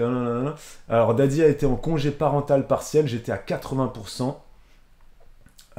Et donc, entre les aides et les économies de nounou que je faisais, ça permettait de contrebalancer ma perte de salaire. Et c'était top pour profiter de ma fille. Effectivement, quand tu te mets à 80%, tu payes aussi moins de nounou. Donc oui, là, en fait, a le même niveau de vie, financièrement parlant. Les aides compensent ça, mais les aides sont faites à ça, sont faites pour ça. Elles sont faites pour t'aider à passer plus de temps avec tes enfants. Là, tu as clairement donné l'exemple parfait, Daddy. Tu as eu des aides qui t'ont permis de gagner quasiment la même chose, voire même la même chose, parce que tu as économisé sur la nounou, etc. Ça contrebalancé ta perte de salaire, mais tu as pu profiter de ta fille un peu plus. Ça sert à ça, les aides sociales. Pas que, mais ça sert à ça. Pour les familles, j'entends, hein, pour toutes ces aides de congé parental ou de temps partiel, parce qu'on parlait de ça tout à l'heure, tu vois ce que je veux dire. Salut Aurélia, salut. Y a Céline qui nous dit oui, c'est très bien pour elle, pour sa belle-sœur qui avait 20 000 euros d'épargne, mais on se dit merde, on paie tellement d'impôts et de crédits maison que du coup on n'arrive pas à épargner autant. On n'est pas à plaindre, mais c'est la différence qui est surprenante, ça et le fait qu'elle se plaigne. Tout ça nous énerve. Oui, bah ça, les gens, je suis d'accord, les gens qui se plaignent, c'est catastrophique, c'est énervant. Salut Lolita, ça fait longtemps qu'on t'a pas vu, j'espère que tout va bien chez toi. Salut voyageuse compulsive aussi. Ça sera intéressant que j'analyse vos budgets. Ouais, mais après, voilà. Céline, si tu veux bien me dire combien tu gagnes, combien vous gagnez tous les deux, dis-moi juste, Céline, combien vous gagnez tous les deux de salaire, combien vous payez de crédit immobilier, et combien vous mettez de côté. C'est les trois valeurs qu'il me faut. Parce que c'est les trois dépenses, enfin, c'est les deux charges fixes les plus importantes. Voilà, le crédit immobilier, le loyer. Voilà, c'est la charge fixe même. Et combien vous gagnez par mois, voilà. Et combien bah, idéalement, tu me dis combien vous gagnez avant impôt et après impôt, comme ça on peut voir un peu. Et puis combien vous mettez de côté. Voilà, c'est vraiment super intéressant et des fois ça permet de prendre conscience à certaines personnes. Maza par exemple qui nous a dit tout à l'heure qu'elle gagnait 3 000 euros par mois. Est-ce que tu peux nous dire, Maza, combien d'argent tu mets de côté tous les mois? Je pense que c'est un chiffre qui est important à savoir parce que à dire aux gens, parce que les gens, je pense, beaucoup de gens n'ont pas conscience de c'est quoi mettre de l'argent de côté. Ils se disent bon allez, moi je gagne 1800 euros par mois, je mets 30 euros, ils se satisfont de ça. Non, normalement c'est 10% de ton salaire minimum qu'il est conseillé et que je vous conseille de mettre de côté tous les mois. Donc si vous avez 2000 euros net de salaire, vous, à titre personnel, vous devez mettre 200 euros de côté. Votre conjoint, s'il a 2000 euros, lui aussi 200. Donc ça fait 400. Et ça, c'est des chiffres, des fois, quand je dis ça aux gens, je dis, mais jamais on met pas 400 euros de côté par mois. Jamais de la vie. Je dis, mais vous avez 4000 euros de revenus. Même si votre crédit immobilier, il est à 1000... on ne va pas dépasser les 33% de taux d'endettement. Donc même si votre crédit immobilier, il est à 1000 euros, c'est quoi, 1200. 1200, allez. Il vous reste quand même 2800 euros de reste à vivre pour toutes les autres dépenses. Oh, c'est énorme. C'est énorme. Donc, même si à ça, tu enlèves une imposition de X%, etc., il te reste quand même, quoi. Vous voyez, enfin, des fois, je me dis... Donc, un jour, je pense qu'on va vraiment faire ça. Je vais dire à Céline ou à n'importe qui, vous m'envoyez sur Instagram toutes vos dépenses, tous vos revenus, vos impôts, et on va analyser ça. Et on va voir qu'est-ce qu'on peut changer pour améliorer les choses. Peu importe les niveaux de vie des gens, les gens qui soient pauvres, de la classe moyenne ou riches, ouais, on a déjà eu sur le chat des gens qui gagnent plus de 3000 euros par mois et qui sont dans le rouge. Moi, j'ai déjà lu des articles sur Mademoiselle, notamment, je vous disais, je regardais des articles sur Mademoiselle, une dame qui a gagné plus de 3000 euros par mois, qui était certes célibataire, elle avait un enfant à charge à mi-temps, entre guillemets, voilà, elle avait garde partagée. Elle était tout le temps dans le rouge. C'est pas possible. C'est pas possible. Voilà. Il faut aider ces gens-là. Il faut aider tous les gens qui galèrent à mettre de côté. Peu importe le niveau de vie, peu importe votre salaire, que vous soyez au SMIC ou que vous gagnez 3000 euros par mois, on est tous égaux dans cette galère-là. Et moi, quand je fais des lives, c'est pas pour juger un tel ou un tel, de dire ouais, machin, c'est pour trouver des solutions. Et donc, quand je vous dis, c'est pas possible d'envier ceux qui ont des aides, c'est pas possible de dire ouais, mais avec les aides, moi je paye des impôts et du coup j'ai pas accès. C'est pas un discours qui est recevable. Ce qu'il faut se dire, c'est qu'est-ce que je peux mettre en place pour améliorer mon niveau de vie. Moi, à titre personnel, le voisin, je m'en fiche. Moi, je regarde jamais chez mon voisin. C'est la valeur que je veux transmettre à mes filles. Des fois, ma fille, ma plus grande fille, elle regarde dans les assiettes de ses sœurs, elle dit ouais, elle a eu plus de ça que de ça. Moi, je l'arrête tout de suite. Je lui dis écoute, nous, en tant que parents, notre rôle, c'est que toutes les trois, vous soyez à égalité. Voilà. Donc, on essaie de vous servir à égalité toujours, machin. Ensuite, des fois, on va mettre un petit peu plus, un tel, un petit peu plus. On fait pas forcément exprès. Mais regarde pas. Ne regarde pas dans l'assiette de ton voisin. Contente-toi de ce que tu as dans la tienne. Et si tu veux que je te resserve, tu me dis papa, j'ai fini, est-ce que je peux en avoir? Je te resserre. Voilà. Mais va pas me dire, ouais papa, il y a plus dans l'assiette de machin. Non, je m'en fous de ce qu'il y a chez le voisin. C'est pas important. Le voisin, il m'intéresse pas. Ce qui m'intéresse, c'est moi. Et c'est occupe-toi de ce que toi tu as et améliore ce que toi tu as. Les autres, ils ont des aides. On s'en fout si tu sais. Tu vois ce que je veux dire? Ah bah tiens, Maza nous dit, je suis en retard sur le chat, donc je vais lire le chat et avancer. À l'inverse, il peut y avoir des gens qui gagnent bien leur vie et qui claquent tout et qui n'épargnent rien et se retrouvent dans le rouge chaque mois, effectivement. Voilà, exactement. Il y a Roulia qui dit, et puis, c'est très bien ce que tu viens de dire, Roulia, effectivement. N'oublions pas que c'est pas les aides de la CAF ou les APL qui vont te payer ta retraite. Il vaut mieux augmenter son brut. Effectivement, si tu augmentes ton salaire brut, si tu augmentes ton salaire, bah oui, effectivement, tu cotises plus pour ta retraite. Elle a totalement raison, Roulia. Donc cette idée de dire, il y a des gens qui préfèrent se passer... Oui, il y a des gens qui volontairement baissent leur salaire, passent à mi-temps ou à 80% pour avoir plus de temps libre. Oui. Moi je suis de cette team-là. Moi, je suis pas de la team où j'ai besoin d'avoir un gros salaire. Je suis pas de la team où j'ai besoin de me dire... je pense pas à la retraite. Moi, je m'en fiche, moi, de la retraite. On verra dans X années où j'en suis. Je fais tout pour que j'ai ma maison qui soit payée, mes épargnes, mes investissements. Voilà, on épargne, on investit, on fait attention, et je me dis que ça va payer. Ça paye déjà, parce qu'on a une vie relativement agréable. Voilà, on fait aucune sortie, on en fait 3 ou 4 par an, des grosses, voilà, quand on va dans les parcs d'attractions ou ci ou ça. Je considère que voilà, notre niveau de vie, il est bien, et puis voilà, quoi.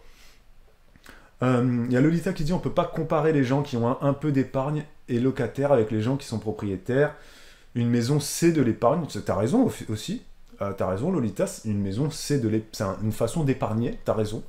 Parce que c'est une maison, on peut la revendre ensuite avec une plus-value, ou on peut la céder à ses enfants, ou on peut la mettre en location ensuite, plus tard. On peut même la mettre une partie de sa maison en location tout en continuant à vivre à l'intérieur de sa maison. Il y a des gens qui font ça. T'as raison, Lolita. C'est vrai que je pense jamais à le dire, ça, mais être propriétaire, c'est un crédit immobilier, c'est une façon d'épargner aussi. On peut louer son garage, on peut faire plein de choses quand on est propriétaire. On peut louer une chambre, alors quand on est locataire, on peut le faire aussi, hein, mais c'est pas du tout la même chose. Une grosse voiture de luxe, c'est aussi de l'épargne si tu en prends soin et que, effectivement, voilà. Non mais t'as raison. À comparaison, il faut comparer à valeur équivalente, effectivement. T'as raison. Il y a Amy qui nous dit « Je suis à mi-temps et j'ai un peu plus d'aide, mais niveau financier, ça, c'est la galère. Mais je ne regrette pas le temps passé avec mes enfants. » Donc là, Amy, elle nous donne l'exemple du... Voilà. Elle est passée à mi-temps, elle a des aides, mais elle n'a pas forcément plus d'argent qui rentre, voilà. Je pense que les gens qui ont l'impression que l'on vit mieux avec les aides qu'avec un bon salaire, c'est vraiment une illusion. Il faut aussi voir la vie au quotidien. Le quotidien de chacun, tout simplement, on n'a pas le même quotidien. Et chacun fait des choix dans son budget. Il n'y a peut-être pas de sortie ni de restaurant pour cette dame. Et elle préfère peut-être épargner. Non mais effectivement, toutes ces questions de choix. Effectivement, et comme ce qu'a dit Ika tout à l'heure, quand Ika a dit... Ika nous a dit tout à l'heure, voilà, les gens qui ont des aides et qui gagnent moins d'argent vivent mieux qu'elle. Non, parce que tu vis pas avec ces gens-là, Ika, donc tu peux pas savoir comment ils vivent. Peut-être que ce qu'ils laissent transparaître, c'est une belle vie, parce que, j'en sais rien, bref. Ouais. Il y a des gens, ils aiment bien claquer un peu leur argent, faire du m'as-tu vu, mais ça veut pas forcément dire qu'ils vivent mieux que toi. Si pour toi, vivre bien, c'est avoir une grosse télé, une grosse voiture et aller en vacances, fais tout ce qu'il faut dans ton budget pour avoir une grosse voiture, une grosse télé, partir en vacances, enfin, tu vois. Moi, je suis plutôt l'inverse. Moi, je suis plutôt l'inverse du m'as-tu vu. J'aime bien avoir une télé pourrie, une voiture pourrie. Et par contre, partir en vacances, j'aime bien qu'on mette pas mal d'argent pour les vacances. Mais voilà, chacun gère son budget comme il l'entend. Alors, il y a Miss Foll qui nous dit qu'elle met environ 300 € de côté tous les mois, merci beaucoup, et 100 € sur l'assurance vie. Voilà, donc tu as 50 € pour chaque enfant, 50 € pour le compte épargne et 50 € pour le LEP. Alors, si je peux me permettre, Miss Foll 97, moi, ce que je te conseille de faire, c'est de mettre tes 300 € sur le LEP tout de suite cette année, parce que 2023, le LEP, il est rémunéré à 6,1%. Donc c'est très bien de vouloir mettre 50 € sur le livret A de chaque enfant, c'est très très bien. C'est ce que tout le monde fait. Mais c'est la fausse bonne idée. À titre personnel, j'ai ouvert un livret d'épargne pour chacune de mes filles. Elles ont toutes les trois un livret bébé, et elles ont toutes les trois un livret A, mais il y a 10 centimes dessus. Elles ont toutes les trois une assurance vie aussi, et elles ont 10 € dessus. Toute notre épargne, on le fait actuellement en 2023 sur le LEP, livret d'épargne populaire. Il est rémunéré à 6,1%. Donc je te conseille vraiment, Miss Foll, là tu as déjà perdu 5 mois à 6,1%, parce qu'on est, 4 mois, on est le 9 mai. À partir du mois prochain, je te conseille vraiment, Miss Foll 97, de mettre tes 300 € sur le LEP, pour que ton LEP, il soit au plafond. Le plafond du LEP, c'est 7700 €. Tu vas remplir ton LEP, donc tu vas pas être au plafond. Partons du principe que là, tu as 0 sur ton LEP, 300 € tous les mois, jusqu'à la fin de l'année, tu auras 2000 €, bien évidemment. Mais mets tout sur ton LEP, parce qu'à la fin de l'année, ton LEP, il va te faire des intérêts. Et ensuite, au mois de janvier, si ça se trouve, le LEP, il sera toujours à 6%, mais on continue. On met tout sur le LEP, tout, jusqu'à ce que le LEP redescende. Quand le livret d'épargne populaire va redescendre et va repasser à 3% ou à 2%, c'est toujours le double du livret A. Peut-être qu'un jour, le livret A va repasser à 1%, donc le LEP sera à 2%. Bon, ce sera plus forcément très intéressant, mais ce sera quand même correct. Mais tu mets tout sur ton LEP. Ensuite, quand tes filles seront plus grandes, ou si toi, tu as envie, parce que tu te dis, je vais pas forcément bien gérer, j'ai peur de piocher dans le LEP et de pas mettre de côté pour mes filles, si tu es un peu dans ce style-là, à la fin de l'année, quand les intérêts sont tombés, donc au mois de janvier 2024, tu prends et tu fais un virement depuis ton LEP, tu fais un virement de 400 € pour ton premier enfant, 400 € pour le deuxième, 400 € pour le troisième, etc., etc. Mais là, tout de suite, tu mets tout sur ton LEP. Parce que le LEP rapporte plus que tous les autres livrets d'épargne. Donc ça sert à rien de faire des versements en 2023 sur votre livret A, sur votre livret jeune, sur votre livret bébé. Ça sert à rien du tout. Il faut tout mettre sur le LEP. Tout. Ça vous fera des intérêts. Et ensuite, à l'année prochaine, vous ferez vos virements. Vous enlèverez du LEP 1000 € pour le mettre sur ci, sur ça, enfin voilà. Mais là, c'est le LEP à fond. Vraiment. Ça serait une grosse erreur de ne pas le faire. Merci beaucoup, Amy. Merci. Il y a Céline qui nous dit, moi je veux bien te donner les chiffres, mais c'est plus compliqué, on met de côté, mais on a des dépenses ponctuelles comme faire des travaux, etc., qui viennent grignoter l'épargne. Alors les dépenses ponctuelles, comme les travaux, etc., qui viennent grignoter l'épargne, ça c'est pas important dans une gestion de budget, parce que justement l'épargne c'est fait pour ça. L'épargne c'est fait pour être grignoté. C'est pas fait forcément tout le temps pour être mis de côté, pour jamais y toucher. Tu peux grignoter de l'épargne. Dans la gestion de budget, pour être financièrement sain, financièrement tranquille, faut juste être régulier. Je mets tout le temps de côté, tout le temps. Et si à un moment donné, je vais piocher dedans parce que j'ai besoin de 1500 € pour aller à Brico Pro pour acheter du placo, je prends 1500 € et je vais acheter du placo à Brico Pro. C'est comme ça. Voilà, tu vas pas faire des travaux toute ta vie. Ça sert à ça l'épargne. S'il faut que je change mon carburateur de voiture et que ça coûte 900 €, si mon salaire ne me permet pas je pioche dans mon épargne et je paye. C'est pas grave, ça sert à ça. Par contre, faut remettre. Voilà. S'il y a des mois, Céline, où vous avez un petit peu plus à la fin du mois qui vous reste, vous le mettez sur votre... vous faites un virement ponctuel sur votre épargne. Parce que on peut piocher, on peut grignoter l'épargne, mais il faut aussi le remettre à l'épargne. Hein. Faut pas se dire, parce qu'il y a des gens, souvent, ils grignotent l'épargne, et puis il y a des mois, il va leur rester 250 € à la fin du mois, ils savent que il y a plus de dépenses et machin. Et ils vont se dire, tiens, vas-y, pourquoi on se ferait pas un super resto? Pourquoi pas? C'est un choix, hein. Chacun fait ce qu'il veut de son argent. Moi, je ferais pas ça. C'est tiens, il me reste ça, vas-y, hop, je le mets sur le LEP. Je le mets sur le LEP parce que moi, je m'en fous d'aller au resto, je m'en fous de faire des trucs comme ça sur un coup de tête. Voilà. Mais après, chacun fait ce qu'il veut encore une fois. Mais on peut grignoter, il n'y a pas de souci. Hein. Il y a Maza qui dit « Je suis en train d'optimiser mon épargne parce que j'ai un peu de tout. Livret A, PEL, assurance vie, actions, PEE, plan d'épargne entreprise, crypto, etc. Mais je dirais que chaque mois, je mets 300 € de côté. 300 €, t'es à 10%. 300 €, c'est bien. Après, effectivement, t'as beaucoup de produits, quoi. Mais après, t'es dans la tranche de revenus, Maza, où le PEL est intéressant parce que... Enfin, où le... Ah non, le PEL, oui, bon, ça dépend du PEL, dépend du taux, enfin... Mais effectivement, fais un petit tri. Fais un petit tri. C'est juste mon avis perso, mais selon moi, sur des salaires comme les tiens, on peut aller à un peu plus que 10%.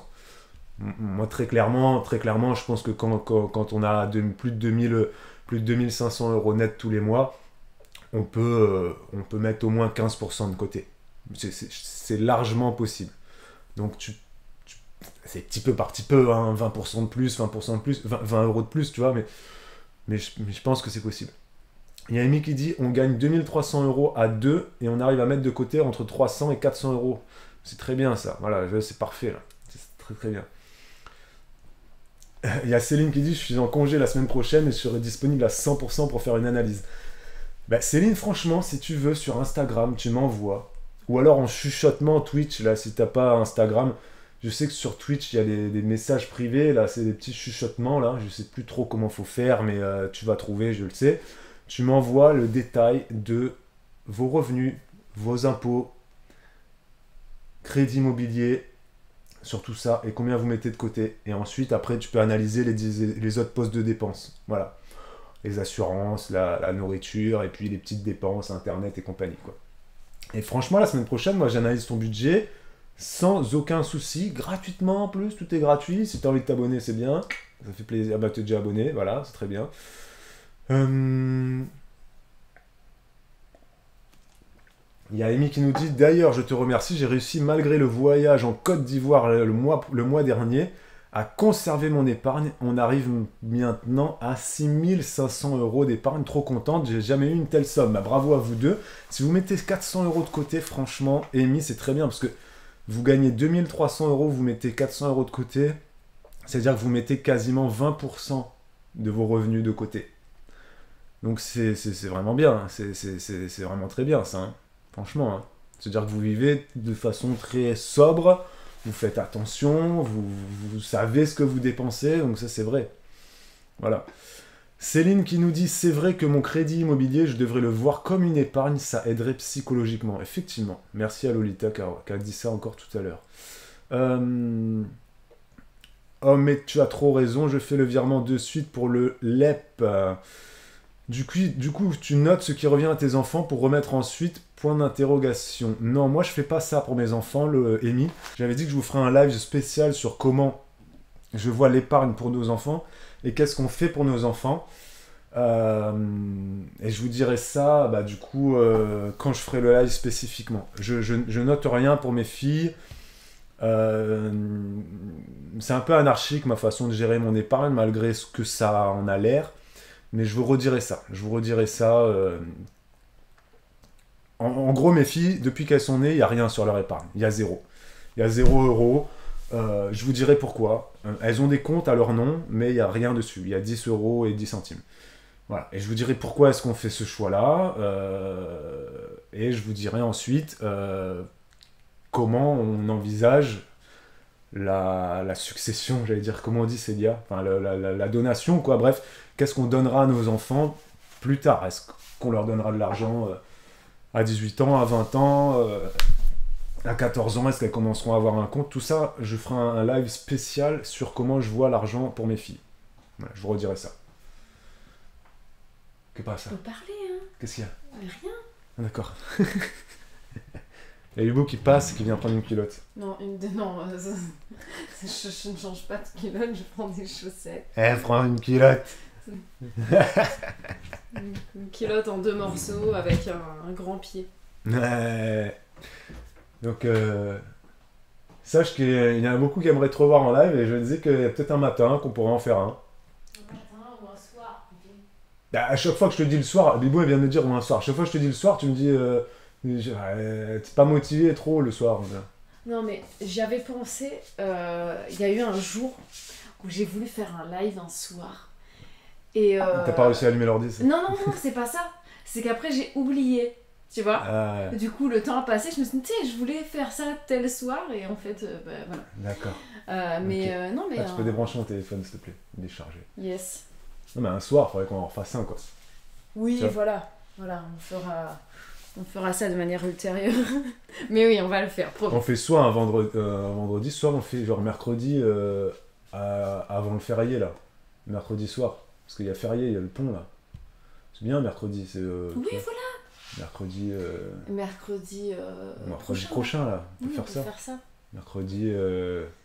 Mercredi 17. Mercredi 17, on peut faire ça, On c'est peut juste faire avant le ça. férié. Ouais, Bon, ouais. vous notez? Si on n'est Voilà. pas là mercredi 17, elle l'a dit hein. Non mais je l'ai dit, après il faudra juste que tout le monde le note, parce que sinon moi j'ai oublié. Enfin, faut que j'aille le noter quelque part, quoi. Ouais, moi je n'oublierai pas, t'inquiète pas. Le soir quand on fait les lives, c'est vers 20h30. Vers 20h30, on est là. Parce que les filles, généralement, à 20h30, elles sont dans la chambre. Bon, elles seront pas en train de dormir, vu qu'en plus c'est férié après. Donc on les laissera lire, etc. Mais on sera là vers 20h30, et puis on verra comment ça se passe.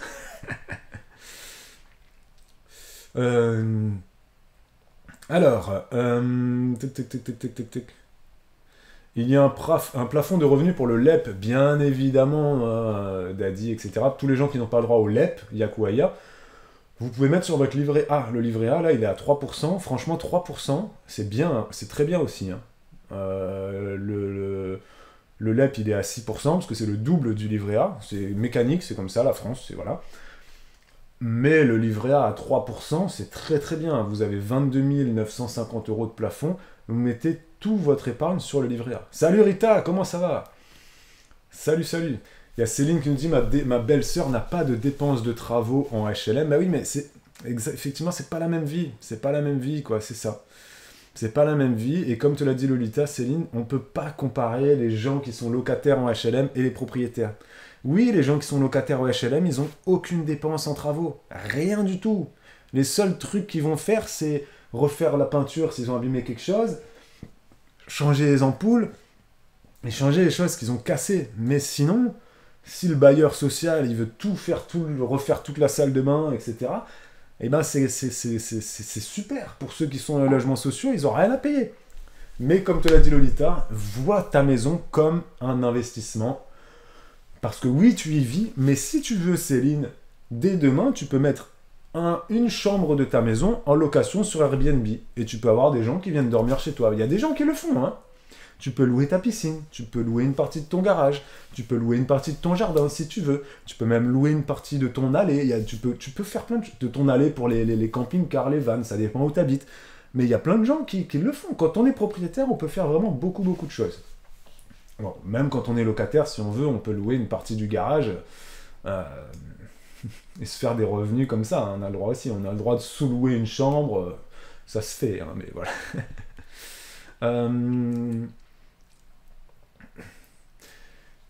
Maza qui dit je suis en train d'éplucher toutes mes dépenses pour savoir combien je peux mettre en plus. Donc tu es d'accord Maza avec le fait que tu peux augmenter et passer du coup avoir un peu plus de 10% d'épargne. Et ben ça me fait plaisir, c'est cool. Ça c'est cool. Ça c'est vraiment cool. Le LDD, le livret de développement durable, tu en poses quoi sinon? Le LDD, je crois que c'est le même taux que le livret A, hein, je crois, si je dis pas de bêtises. Moi, j'ai pas de LDD, j'en avais quand j'étais ado, enfin quand j'étais jeune adulte. Je crois que le LDD, c'est le même que le livret A. Hein. Livret de développement durable et livret A, c'est ça, c'est 3%. En gros, le livret A, ton argent va financer plutôt les actions type logements sociaux, etc. On en parlait avec Céline. Et le livret de développement durable et solidaire ton argent va plutôt aider à financer voilà, des projets de développement durable, donc X ou Y entreprise d'énergie, j'en sais rien, durable et compagnie, et solidaire. Voilà, ton argent va pas servir à la même chose que tu le mettes sur ton livret A ou sur ton LDD, mais en soi, ça c'est vraiment un détail, parce que le rendement que ça t'apporte, c'est 3%. Après, à toi de voir, si tu veux plus favoriser, voilà, le livret A, en soi, c'est, pour le commun des mortels, c'est vraiment le financement des logements sociaux, mais ça fait pas que ça, le livret A. Et le livret de développement durable et solidaire, ça va financer, les banques vont investir dans d'autres types de projets plus durables, développement durable,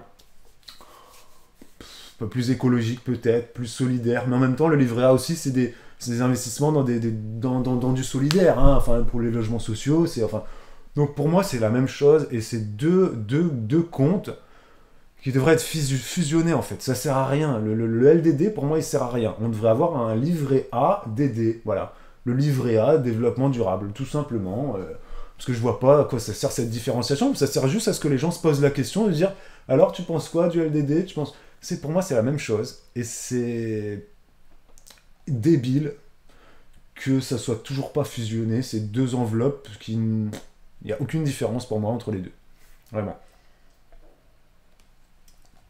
Aksubu qui nous dit, faut pas oublier que l'épargne pour nos enfants, elle met des guillemets, c'est aussi pour nous.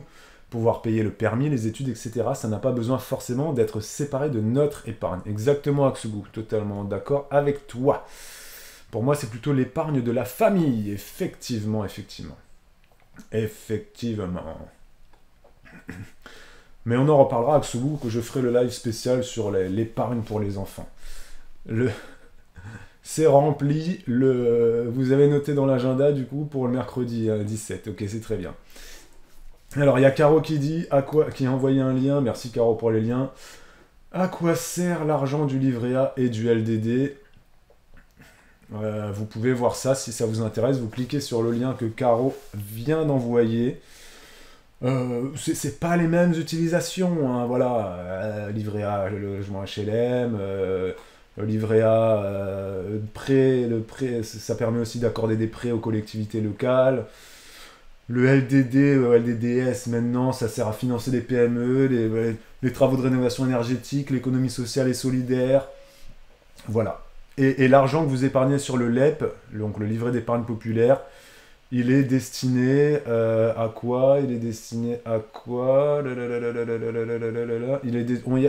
à rien en particulier. Les banques sont libres d'en faire usage de ces fonds comme elles l'entendent. Voilà. Et c'est l'État qui sponsorise ce taux, bien évidemment, de 6,1%. Hein. C'est financé... voilà, c'est financé, c'est évidemment garanti par l'État. Tous ces livrets dits réglementés, votre argent est 100% garanti. Il y a Amy qui dit « Je suis en train de faire tous les virements depuis les comptes de mes enfants en laissant le minimum et ensuite je vais blinder le LEP. » Voilà, faut blinder votre LEP, les gars. Blinder le LEP à fond. Voilà, vraiment. Il y a Céline qui répond à Lolita et qui dit « Je m'estime pas avoir de la chance du fait d'être propriétaire. Personne ne nous a aidés, on est parti de rien. » Alors je suis d'accord avec Céline là-dessus. Pour moi, il n'y a pas de chance dans la vie. Il n'y a pas de chance. Chacun fait sa chance. Et je suis comme Céline, je dis on bosse, on fait attention à ses dépenses, et à un moment donné, on peut acheter une maison, on l'achète. Et des fois, n'oubliez pas aussi qu'il y a plein de gens qui restent locataires par choix. Il y a plein de gens qui décident de rester locataires parce que la gestion est beaucoup plus simple et qu'ils préfèrent mettre leur argent et leur épargne ailleurs. Il y a plein de gens qui sont locataires, mais qui sont propriétaires bailleurs. Qui sont donc propriétaires de logements qu'ils mettent en location. Il y en a plein. Il y a même des propriétaires, des gens qui sont locataires dans des logements sociaux qui investissent en bourse ou qui qui sont propriétaires de plusieurs appartements. C'est pas parce que tu es locataire dans un logement social que tu es forcément pauvre. Hein. Ça, c'est juste la petite parenthèse. Les logements sociaux en France sont très mal gérés et des fois, il y a des gens qui ont accès aux logements sociaux, tu te demandes pourquoi. Hein. Et des fois, il y a des gens qui sont toujours dans un logement social. Je pense par exemple à certaines personnes âgées qui vivent dans des maisons où il y a 3 ou 4 chambres.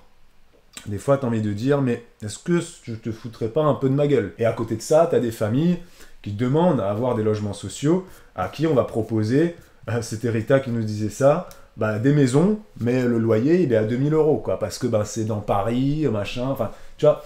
Donc bon, les logements sociaux, on va pas rentrer dans ce débat-là, mais pour moi, c'est un scandale, le logement social en France, et c'est même magouille et compagnie. Hein. Magouille et compagnie de la part des bailleurs sociaux, de la part des politiques et de la part des locataires. Très clairement. Parce que moi, je connais plein de gens qui sont locataires dans des logements sociaux, jamais ils quitteront le logement social dans lequel ils sont. Hein. Jamais. Hein. Jamais. Même si leur revenu augmente, jamais ils le quitteront. Parce que c'est beaucoup plus intéressant, beaucoup plus tranquille de rester dans ce logement-là, plutôt que d'aller s'embêter à devenir propriétaire, à devoir faire des machins, des prêts, des crédits immobiliers, etc. Voilà. Donc, très clairement... ça, c'est un autre débat, et pour moi, je répète, les logements sociaux, c'est magouille et compagnie, de la part de beaucoup de différentes strates, tu vois, les politiques, les bailleurs sociaux, les communautés de communes, les communes, et aussi le locataire, voilà, les magouilles, les pistonnages, les machins, etc., donc, voilà. Il y a trop qui nous dit mon proprio est locataire de plusieurs appartements.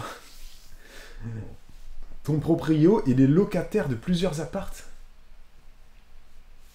Qu'il met en sous-location du coup. Bon, purée, alors lui c'est un businessman en puissance lui. Il est locataire d'appart, il est locataire de plusieurs appartements. Après, ouais, tu me diras pourquoi pas. Hein. Ouais, je sais pas pourquoi pas. Hein. Après, comme l'a dit Lolita, faut être reconnaissant de ce qu'on a, ça c'est vrai que c'est important. Faut être conscient effectivement, de la chance qu'on a, voilà, on va faire un peu de philosophie, d'être en France, d'être français, etc., ça c'est sûr.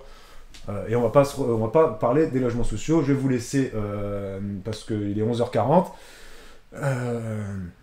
Donc on n'a pas vraiment eu de réponse à ma première question quand même, de qu'est-ce qu'on pourrait donner en plus aux gens qui payent des impôts et qui n'ont pas accès aux aides. C'était vraiment ma grande question de ce matin. Les gens qui sont imposables et qui considèrent qu'ils payent trop d'impôts et qu'ils n'ont pas assez, j'ai pas vraiment eu de question sur qu'est-ce qu'on pourrait vous donner en plus.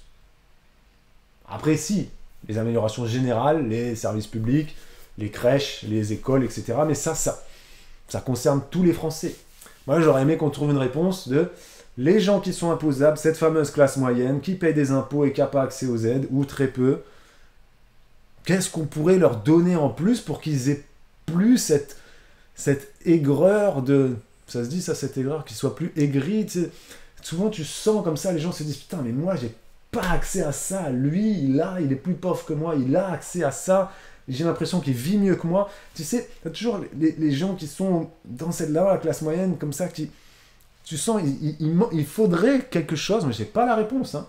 Mais qu'est-ce qu'on pourrait donner à cette fameuse classe moyenne, un allègement peut-être de je ne sais pas, qu'est-ce qu'il manque pour qu'on n'ait plus en France cette espèce de discours qui revient tout le temps, de dire « Ah, moi, je paye trop d'impôts et j'ai accès à rien. »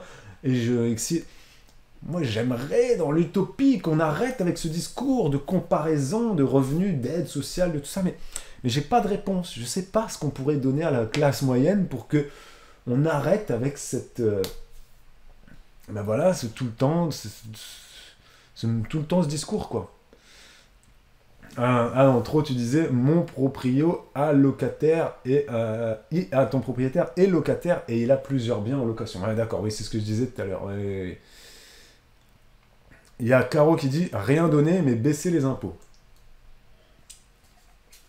Ouais, baisser les impôts, mais des fois, les impôts, c'est pas grand-chose, Caro, des fois, tu vois. Alors oui, pour les gens qui gagnent 3000 euros, 3000 euros net par mois, bon, bah, les impôts, c'est, oui, tout de suite, 3000 euros net par mois, ça te fait du 36 000 euros par an. Bon, bah, tout de suite, oui, tu vas quand même payer... voilà, c'est un mois, il y a des gens qui payent un mois d'impôts par an, des fois, il y en a même qui sont à 2 mois d'imposition par an, parce que si tu cumules l'imposition sur le revenu, plus d'autres types de fiscalité, si tu es propriétaire, etc. Là aussi, tu as une fiscalité qui vient s'additionner. Mais j'ai envie de te dire, si tu payes un mois d'impôt, est-ce que c'est forcément beaucoup? Moi, Maza, tu payes combien d'impôts? Je reprends l'exemple de Maza. Ou Céline, ou tout à l'heure, on avait Ika qui disait payer trop d'impôts. Est-ce que vos impôts représentent un mois de salaire par an? Ou est-ce que ça représente un mois et demi? Ou est-ce que ça représente 15 jours de salaire?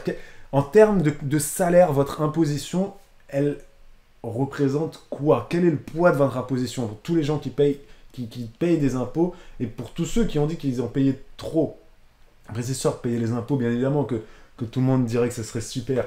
Mais même si on baissait les impôts, il y aurait toujours des gens qui diraient « Ouais, mais ok, mes impôts, ils ont baissé, mais en soi, c'est normal, parce que regarde, eux, ils sont plus pauvres que moi, et avec les aides, ils ont quasiment les mêmes revenus que moi. Donc, c'est un peu le chat qui se mord la queue. Tu vois? Si tu baisses les impôts, pour moi, c'est un peu le même mécanisme économique de dire « On va augmenter les salaires. » Bah non, parce que si tu augmentes les salaires, c'est pareil. Tu vas augmenter les salaires, et du coup, bah, ceux qui gagnent plus, ils vont dire « Ouais, mais attends, les plus pauvres, là, bah, le SMIC, il est à 2000 euros, moi, s'il vous plaît, tu me passes à 3000. » Et dans ce cas-là, c'est le chat qui se mord la queue. Plus tu augmentes les salaires, plus l'inflation va augmenter, plus les prix vont augmenter, plus les impositions vont augmenter, plus les recettes vont augmenter. C'est pas le bon schéma. Et de même, si tu baisses les impôts de certaines tranches, il y aura toujours des gens qui vont dire ouais, mais regarde, lui, en dessous là, de l'échelle, bah, il a des aides, moi j'aimerais bien les avoir. En fait, c'est ça le gros problème. Je pense que les gens, ils veulent tous avoir des aides. Mais c'est pas ça le modèle de la France. Le modèle de la France, c'est... Bah, t'as des aides quand tu gagnes peu, et puis voilà. Et puis si tu gagnes plus ta vie, que tu dépasses les plafonds, t'as pas d'aide. C'est comme ça. Je peux comprendre que ça foute les boules un peu, mais... Je peux comprendre que ça foute les boules les premières années de vie, tu vois. Mais quelqu'un qui a 40 ans de vie, et donc ça fait 20 ans qu'il est dans la vie active, s'il continue à 40 ans à avoir ce discours de dire « Putain, mais je gagne trop ma vie, j'ai pas droit aux aides », à un moment donné, non. Enfin, ça peut t'énerver, te foutre un peu les boules, de dire « Ah, purée, quand t'as 25 ans et que tu rentres dans la vie active, bam, t'as 1800 euros net de salaire, tu travailles chez l'opticien Atoll, t'es tout content, t'as des primes, t'as un 13e mois et compagnie. » Je dis 1800 euros parce que c'est le salaire d'un pote quand il a commencé, qu'il était opticien Atoll, là. On va citer d'autres marques, Chris et Optique 2000. Mais, bah oui, quand t'es jeune actif, ça peut te foutre les boules au début de dire « Putain, je paye des impôts, alors que les autres, là, les plus pauvres, là... » Oui, ok, tu peux avoir ce discours-là pendant quelques années, mais après, normalement, tu dois switcher sur autre chose et te dire « Bon, je gagne mieux ma vie, je suis dans la tranche sociale un peu plus haute, mais voilà, bah écoute, je vais vivre mieux, je vais avoir une plus belle voiture, une plus belle maison, je vais être propriétaire, etc. » Enfin, tu vois ce que je veux dire, quoi. Il y a Céline qui dit ce qu'elle aimerait, elle, c'est une place réservée en crèche municipale. Sans parler tarif, juste avoir une place. Ah, ça, effectivement. Effectivement, Céline, je peux comprendre que c'est... que ça serait pas mal, mais là, tu vois, vraiment, c'est concret, effectivement. Si on garantit une place de crèche à tous les gens qui payent des impôts, effectivement, peut-être qu'ils auraient un peu moins les boules. Parce que oui. Ah ouais, il manque de place. C'est toi qui avais dit tout à l'heure, Céline, hein, il manque beaucoup en petite enfance, quoi. Il y a Amy qui dit « Je pense qu'il faudrait plus de communication sur à quoi servent les impôts. » Alors ça, vous pouvez aller sur le site internet à quoi servent mes impôts.gouv.fr, je crois. À quoi servent les impôts gouv.fr, je crois que c'est ça. Je crois que c'est pile poil ça. À quoi servent mes impôts fait peau neuve. Oui, c'est ça, hein, je crois que c'est ça.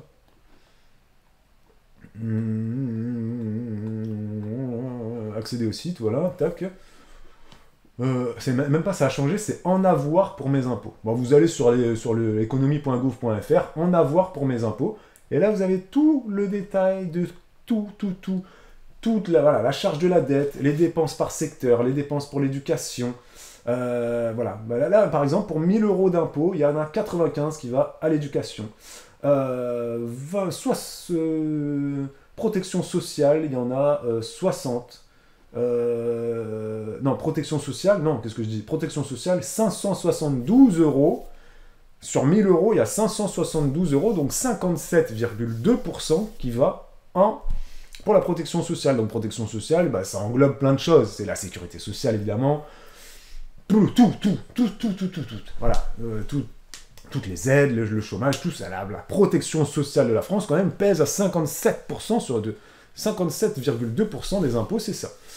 Et puis ensuite, bah, voilà, charge de la dette 28, charge de la dette 2%, 6% pour les fonctionnements des administrations publiques. Voilà, vous avez plein de détails comme ça. Et puis après, vous pouvez secteur par secteur, vous pouvez voir vie citoyenne, sécurité, justice, défense, sport, culture, entreprise, transport, emploi, logement, santé, éducation, jeunesse. Par secteur, vous pouvez éplucher tout et vous voyez à la loupe, c'est vraiment... Ceux qui se posent les questions, allez-y, quoi. Et ça, ce site-là, il existe depuis avant Macron. C'est pas Macron qui a mis ça en place, hein, je crois pas. Hein. Hollande, je crois qu'il y avait déjà ça. Là, cette transparence d'utilisation des impôts. Et au JT, très souvent, ils le disent, ça. Hein.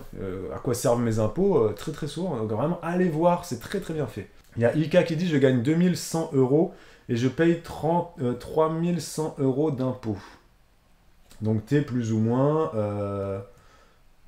Ika, est-ce que t'as un troisième mois, Ika? Est-ce que c'est... Bah, merde alors, il marche plus mon... Ah voilà. Donc Ika, tu gagnes 25 200 euros par an. Tu payes 3100 euros d'impôts. C'est-à-dire que tu payes donc 12%. T'as 12% d'imposition, quoi, sur ton année, t'as 12% d'imposition, quoi. Voilà. Est-ce que c'est beaucoup? Est-ce que c'est pas beaucoup? Voilà, après... voilà. Ah, même, t'es à 28 000 euros annuels, donc t'as probablement un 13e mois. Ok. Donc voilà, donc c'est pas exactement pareil. Du coup, ouais, 28 000 annuels, si t'es à 28 000 annuels, c'est pas... Voilà. Est-ce que c'est beaucoup? Ça fait 11%, voilà, bon... Est-ce que c'est beaucoup quand tu gagnes 28 000 euros par an, de payer 3 000 euros? Oui, vu comme ça, oui.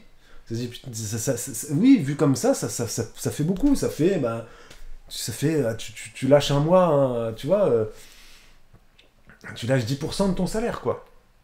Donc oui, vu comme ça, oui, tu pourrais te dire, putain, ça fait beaucoup. Donc oui, je peux comprendre que tu te dis, mais en même temps, c'est comme ça. Donc, tes 3100 euros d'impôts, bah, au final, si tu mensualises, ça fait 280 qui sortent plus ou moins par mois.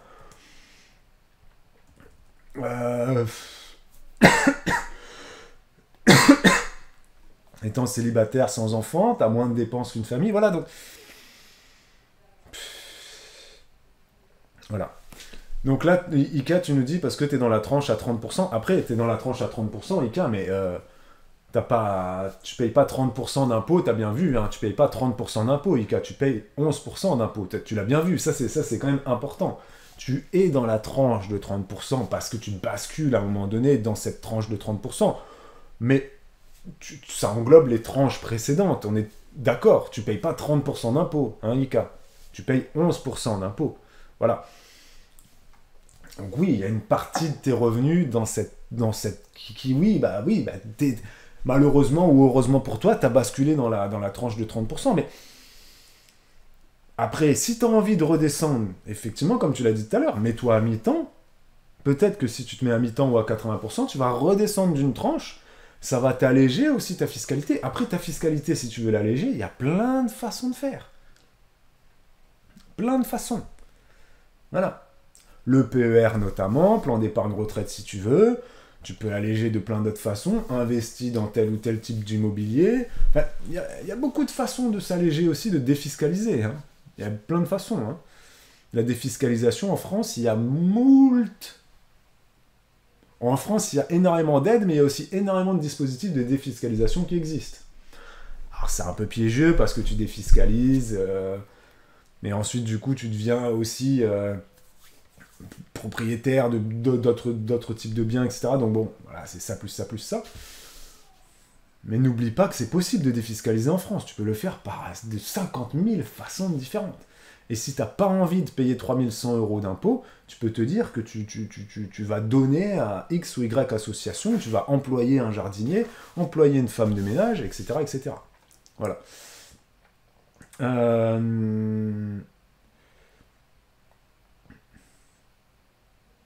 Il y a Rita qui dit « Nous, les impôts, ça va, depuis 2015, on ne les paie plus.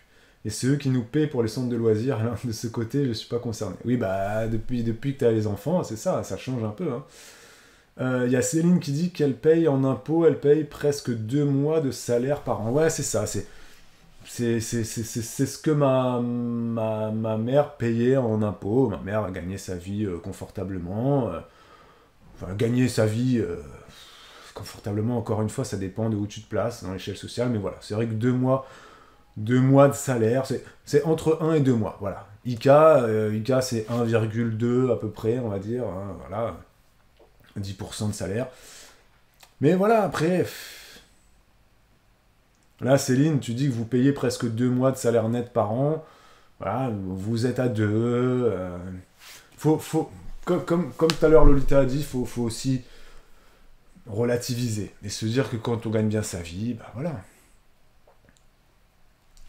Après un appel avec les impôts, j'ai fait ma blonde. Qu'est-ce que t'as fait comme blonde, Miss Folle? Total, remboursé des impôts 2500 €. Les impôts t'ont remboursé 2500 €. Comment est-ce que ça s'est passé? Vas-y, raconte-nous un peu et après je vous laisse là-dessus. Lolita qui dit qu'il faudrait surtout s'attaquer aux 100 milliards d'euros de fraude fiscale.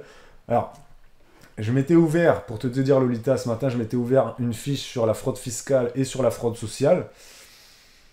Mais on en parlera la semaine prochaine. J'espère que tu seras là mardi prochain. On parlera de la fraude fiscale.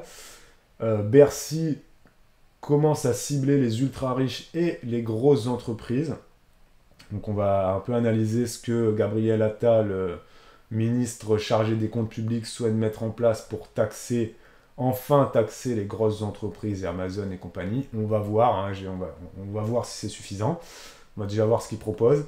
Et on va voir aussi combien coûte la fraude fiscale et combien coûte la fraude sociale. À savoir que là, Lolita, elle avance les 100 milliards d'euros de fraude fiscale. Ça, c'est ce qui est avancé par, évidemment, la France insoumise. Quand on se droitise un peu sur l'échiquier politique, la fraude fiscale est plus estimée à 30 milliards.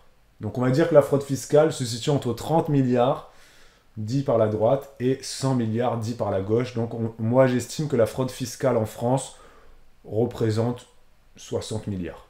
Voilà, moi je préfère me mettre au milieu, j'écoute ni la droite ni la gauche. Mais on en reparlera la semaine prochaine de ça.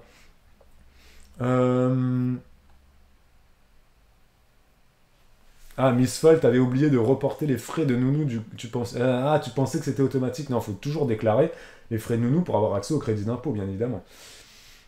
Bien évidemment. Bon, bah, Ika, si tu veux bien aussi, comme Céline, peut-être me faire un petit détail de tes dépenses, etc. Et moi, j'aimerais bien analyser ça. Ouais.